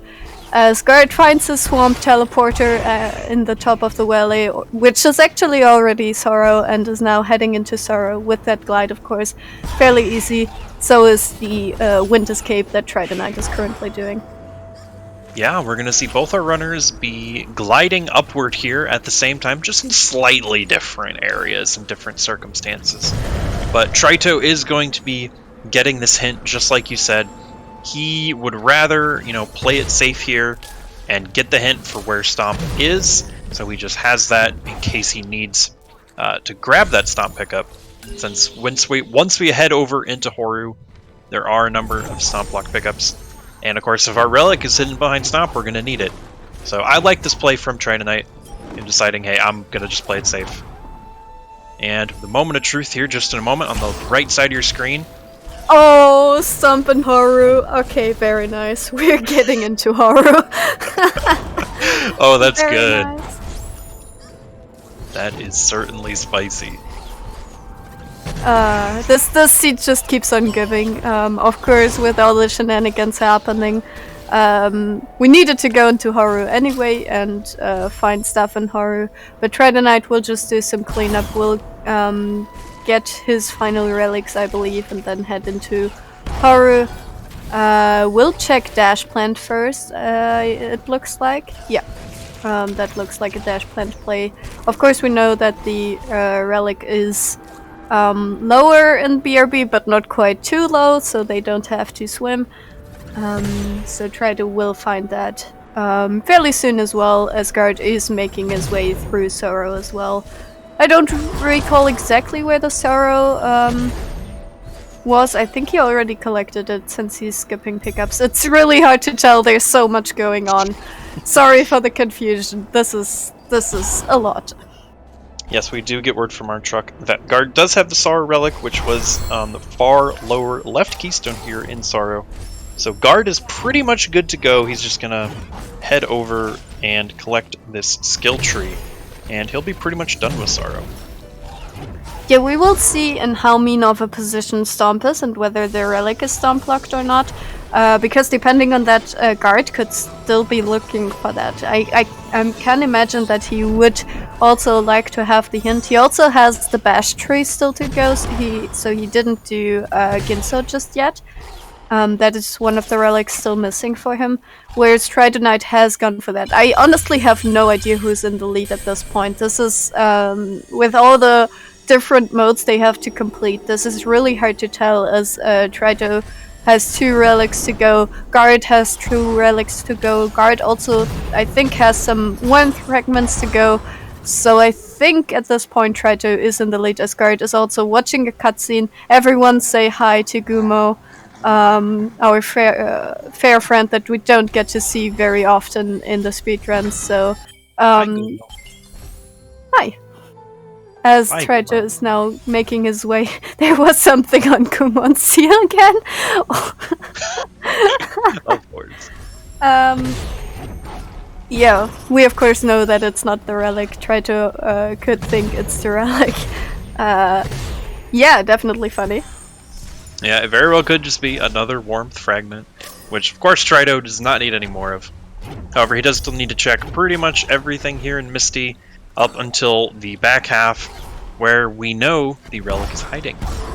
And just like Guard, he's going to need to check everything here in Ginso. We actually saw this exact situation just reverse not long ago, as we saw when Guard was doing Misty and Trito was in Ginso. And now our runners have swapped spots. It's kind of funny the way that that's worked out. Yeah, and we're getting word that Guard is missing 4 warmth fragments at the moment. Yeah. Showing it again, frags 16 out of 20, so he needs 4 more, and Ginso was loaded on that. Basically every place has been loaded on warmth fragments. There's just so many scattered around the world, as Trito is making his way through Misty. Will check everything he can. A lot of XP here, as explained previously. The XP tends to be higher with all the bonus stuff placed, as both basically get their respective trees synced up. This is very nice to see. And they both now have 10 out of 10 trees as well, so definitely up to where the relics in Horu are, what kind of route they decide to go, and yeah, execution. Both are doing great on execution, so as this race is this close still. Yeah, absolutely. Trito showing off his crazy movement, as he's pretty familiar doing this back half of Misty with the number of different categories that he runs. So we'll get to see a nice little treat over here from him as he heads over to get his relic. And we get to see Guard, of course, doing the back half of Ginzo as well. We'll see him up here into the banana stand area, as we like to call it, where he's going to collect a couple other warmth fragments. He's going to get pretty close, up to 20. I don't know if he'll get quite there yet, but he'll be very, very close. Trito is continuing through Misty. He might be checking that sense he had earlier. Of course, there is a high probability that's just another warm fragment, but it could also be... Well, what could it be? It could be wall jump or double jump at this point, as well as warmth returned. I don't think warmth returned has been found. Or it could be... I think that's all it could be at this point. Could it also So high likelihood it's gonna be a warm fragment. Yeah, most likely an extra warmth fragment, although it could be double jump for all we know, which would be a nice little quality of life find. But actually, Trito deciding, you know what, I'm good. He's going to take a quick dip out of Misty, and looks like he's going to teleport over. Yep, he's going to head over towards Mount Horu. Yeah, it couldn't be Stomp because we already know from the clue that Trito got that it is not, that Stomp is in Horu, and Guard is getting his coin as well in the Ginso tree. Both runners now heading into Horu. This is close. Yeah, Guard just checking on the map. He might want that Stomp that Trito Knight knows is in Horu. He of course does not have the clue for it. He did not do the escape. So let's see where that relic hole hides and what kind of route they take through Horu. Yeah, this will be interesting to see how it goes, as our runners both look to be approaching Horu. Notable though, Guard has only 7 mapstones, and he has no mapstone in his collection to unfortunate lure with the Baneling there. Yeah, Guard does not have another mapstone to put into his remaining couple pedestals, so we do see that Trito will have a slight advantage heading into Horu. Yeah, he's of course also missing that last mapstone to put in Horu, but of course finding one mapstone is easier than finding 2, so this last mapstone could just be in Horu, of course, and with that Trito Knight would be good to go. We of course also know that Stomp is not mapstone 9, as Stomp is on...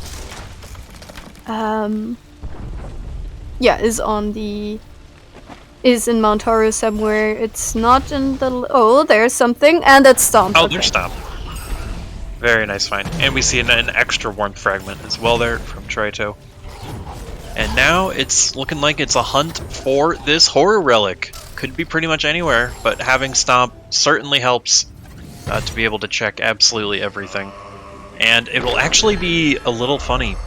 If Trito sees his sense trigger, he might decide, you know what, I don't want to find that pickup, because we know that the relic will not trigger sense. Yeah, and there's still a lot of, there's still a bunch of warm fragments neither of our runners has found. Of course, they could also hide in lower Blackroot burrows, but they could also be here. So, as you mentioned, if there is something there that triggers it, yeah. Trito Knight setting up here to dash through the lasers, because apparently if you're just quick enough the lasers won't catch you, and it seems like Guard is now on 20 out of 21 fragments as well, so that is nice for him. Is gonna do violence. I like this toy. Is gonna check validation experience before doing the rest. Of course you don't need to collect validation experience, we just call it that for the memes. If that is the relic, unfortunately not. If that was the relic, that could have been huge for Guard, because Trito has not checked that, and going there last probably would take up to 10 more minutes. Yes, that would have been a huge find for Guard if that was in fact the relic. However, he'll be doubling over what we've seen Trito already do. as we see a very nice grenade jump there from Trido after starting this little lava escape sequence. And we're not going to even see any of the lava, as Trido just real quick rekindles his save and waits for the lava to catch up. Very nicely done. That must be such a bad feeling. Imagine being so fast, being too fast in that regard. Like the one time actually speeding through a room is not going to reward you because you have to wait for the lava anywhere. Suffering from success. And there is a last mapstone for Tridonite, so he will get his last mapstone turn in. Once he makes his way up through Horu, the mapstone pedestal is midway through, so we'll find that soon as well. And with that, yeah, it looks like Guard is following in Tridonite's footsteps for now. Oh, actually Tridonite doing validation experience right now, before heading all the way up through Horu is not quite killing the mini-boss. Yes, now another mortar killing its own kind. And with that he can check the keystone that we know is on validation experience. Yes, Trido is going to need to go up to place in this final mapstone, no matter what. And then after that, it's just the relic for him, and then he'll be on his merry way, able to finish off the final escape here. So it's definitely looking at this point like Trido has a firm lead with that mapstone find and a clear path to put it into that final pedestal. Looking like, unless, you know, Art is able to, you know, make up some time real quick here, it looks like Trido's going to be firmly in the lead. Yeah, definitely. The mapstone pedestal just ahead of him. And he will put it in, and it's double jump. Oh my Very gosh! nice seed. That is a nice meme. Definitely. Holy crap. And with that, he can check the some more pickups. Of course. Oh my god, he just will charge dash through those lasers if they decide to let him. It's fairly precise timing, so this is definitely as hard as it looks. And it's not like Tridonite going crazy trying an impossible thing over and over again. He will get it eventually, or he will just do the vanilla way of pulling over those. And yeah, with that, he will get his next room done. Yes, very nice. As Guard... Yeah, we see Guard showing up on his screen that he still needs to put in the mapstone for Blackroot, which thankfully is a real quick one to just slam in there. And he's going to go ahead and get that done here real quick, and then head probably back over into Horu. Yeah. So this definitely looks... As we get some lore, settle in everyone. Oh, and it's over. This is definitely at this point Trido's race to lose. Of course, he's already won the series. Gets another extra warm fragment, but with that, definitely also winning the hearts with this race. Definitely a good one. Showing some wall double jump wall injection for the memes here. Gets another health cell. Very nice. We can see a lot of pickups collected. Yeah, but looks like so far the routing for Tridonite hasn't paid off, so if actually Guard finds that relic before Tridonite, it could be evened out. But yeah, with the lead he has, and Guard is sensing something. Unfortunate death there on his end, though.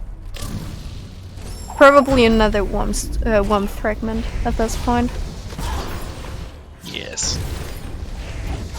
It looks like Trido is going to be starting up the same room here. See if he can make up some ground. He might just decide not to do this room to its end because, well, he knows that the relics do not get sensed. Yeah, it looks like Trido's actually, he's just going to take a death here in the spikes and then head on out. Yeah, very nice save scum on his end, yes. And with that, I think that's the last room for Trido to check, but I'm not too sure. Let's also see on Guard's side what he sends there. It could still be wall jump for all we know, which would be pretty funny, finding it in this forsaken place.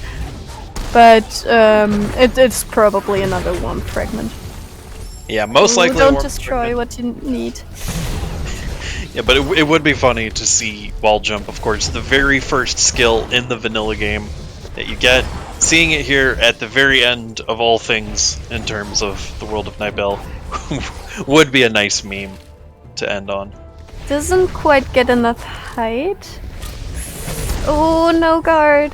Okay, respawns the other one. Wow, Woo. very nice. Meanwhile, Trader still has not found his horror relic, so looks like it's gonna be... I haven't paid attention fully to which rooms he's done and which ones he didn't, but I believe this one should be his last room, but I said it the previous room before. So eyes on the left as we see what guard is getting here. Probably another worm fragment. Yeah, it's another worm fragment. Yeah, there we go. We might end up seeing all 30 of them. Probably not. But yeah, I we've definitely suspect seen a lot. something.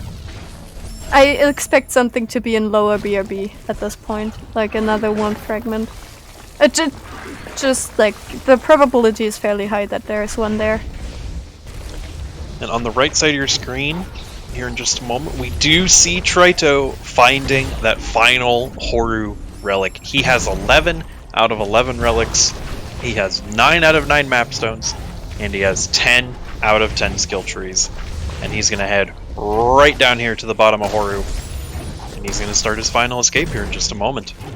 Yeah, he does not even need to do a door warp. He killed the boss previously, so no need for that. And with that, one final time defeating Kuro in this chase sequence, as Guard is also checking all other rooms before heading to where we know the relic is. So this race also goes to Trito most likely. Oh my god, did you see that XP number? Yeah, that was a lot of experience on the final escape. Well, we do see Trito making his way through this lantern room. Very nice grenade jump to get through there. And he's going to make his way through this elemental room. Another grenade jump. Didn't quite get it. He's just going to take the quick charge dash up through there. Dashing his way through this S-bend. He's going to say hi to these fish. Take them both out quickly with a sea flame. And then up through this very last room here. He's going to climb up through this left wall. Bash to the left. Yep. And he successfully gets the final grenade jump, skipping part of the final little walking animation. Tridonite will be our victor in today's Everything Seed. GG, excellent job, Trito. GG, and I believe that's gonna be sub 1 hour as well, or at least close to it, so definitely good job on that. He has cleared basically the entire map, with only some exceptions. Maybe you can show at the end again how much... We will see later how much he cleared exactly. We will also see whether he does some Naru hops. Nope. He will just end it right here and there as Guard finds another worm fragment. Not quite what he was looking for. As GG to Trito, finishing with 59, 55, 77. Sub 1 hour for such a seed is definitely an achievement. Yeah. A seed like this finishing in under an hour is something to be very, very proud of. Especially after Trito already, doing 2 other full race seeds. Of course, just like Guard did. Our runner fatigue is absolutely a thing after doing too many of these seeds. However, Guard finding his double jump there on Mapstone 9. He's showing it off. He's appreciating the meme. Oh, yeah. Guard. Excellent job, though, on getting that. One. Yeah, and we'll hopefully get our runners in for an interview if they would like to. Of course, the runners are never required to do an interview. But with Trito finishing up and Guard not too far behind, he's got maybe a couple more rooms of order to go before being able to start his final escape. We're just about finishing up here. Yeah, and Guard is aware that he's lost. We will see whether he decides to finish the seed or not. Of course, that is also always up to the runners, but it looks like he's gonna continue. doing the seat. I mean, he's basically at the finish line at this point. Just a few more rooms of horror. Of course, we know it's in. Was it L2, L3? I believe it was L3. Yes. So yeah, L2. definitely. Sorry, I stand corrected. And yeah, with that, also a quick tip into lore. Asgard will not find the relic here. We'll find another worm fragment though. He's finding all.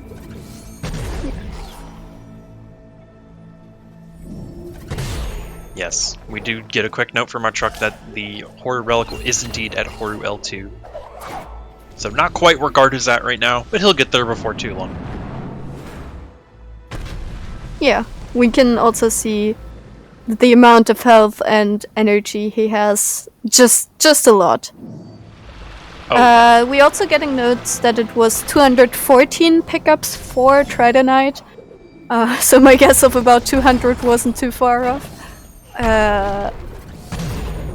Yeah, and we are also getting note that Tridonite will not be up for an interview.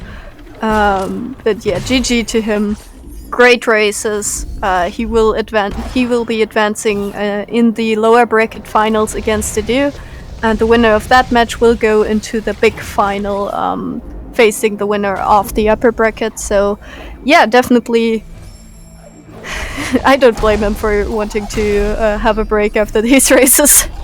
Yes, absolutely. And of course, we do know it is quite late on Trito's end over in Finland, so definitely understandable. He's going to take a quick nap. We're going to see if he has any final notes that he wants us to communicate back to the viewers, of course, after that race. Meanwhile, Guard going to be finishing up the rest of Horror, though, first. He's going to do a quick little respawn trick to get these little elementals just respawn in, and very nice stomp tricks to get a quick kill on them to finish up this room. Nice job.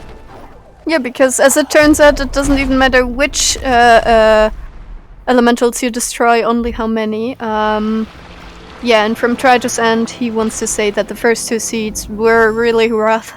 He already said that in the Twitch chat.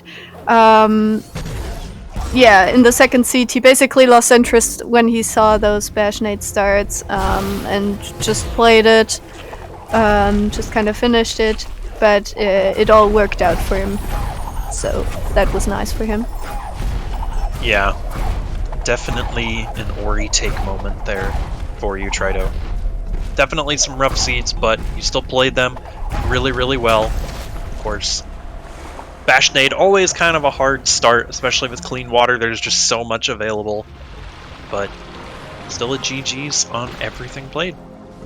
And we see Guard getting the Flask of Fire, and he's going to head over and do the final escape. We see all green in the top of his screen. Very, very nice.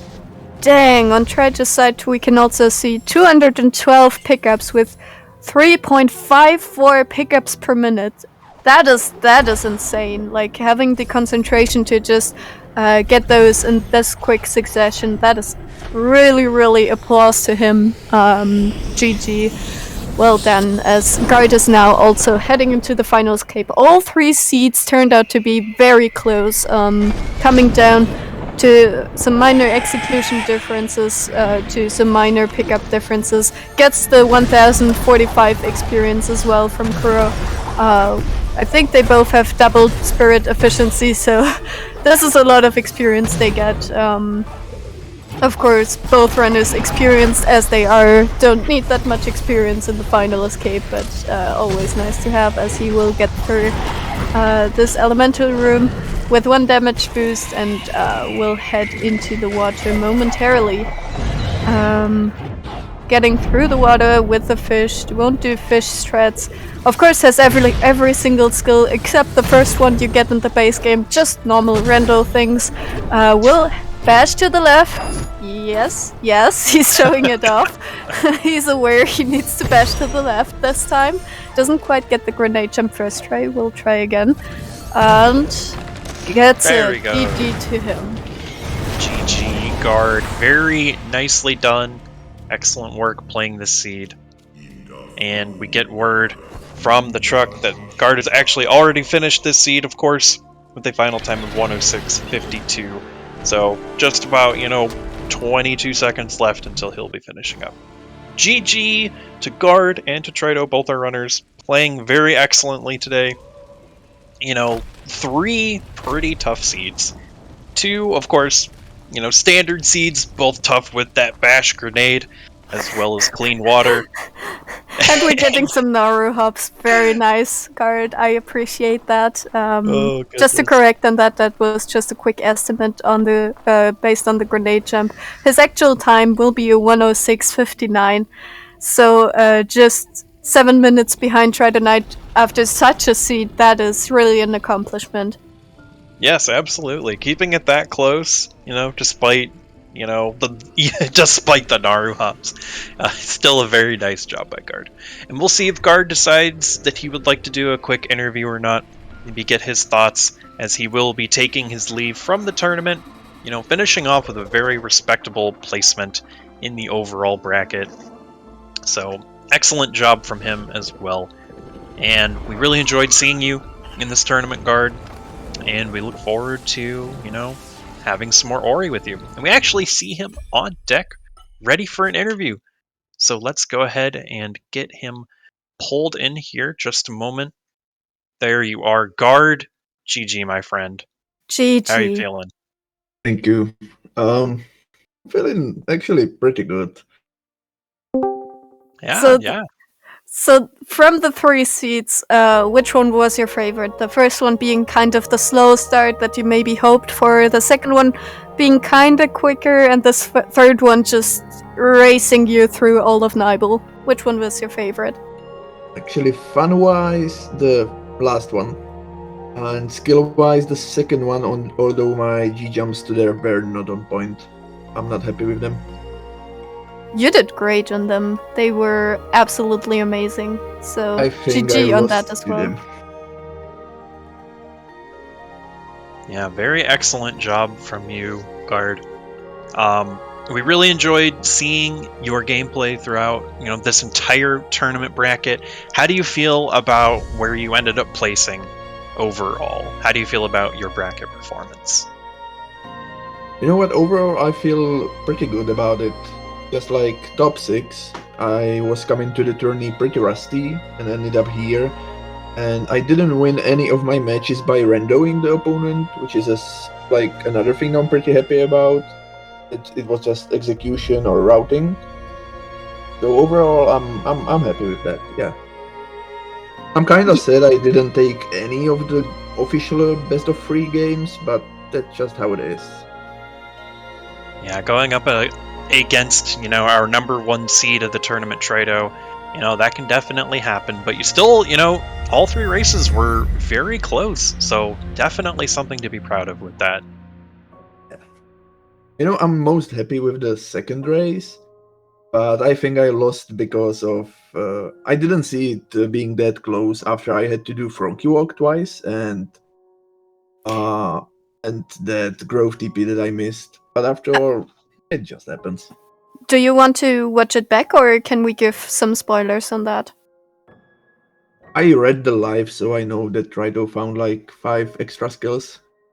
Yeah, he went Sense in the second seed, and that gave him Glide on the Mapstone in Sorrow. So, yeah, Sorrow just was a breeze for him, whereas you had to do some shenanigans to get through it.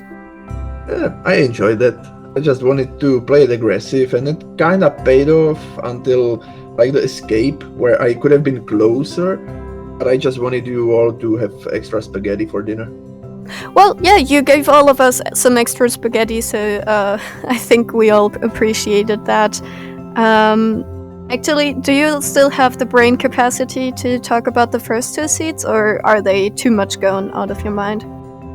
I can try. I don't think I forgot much. Okay, so actually it's a similar question. On the first seed, you got the Sunstone early. Were you ever worried that something would be in horror? Or that Trito went there and got a head start on you? I mean, he won the race, but was that something on your mind?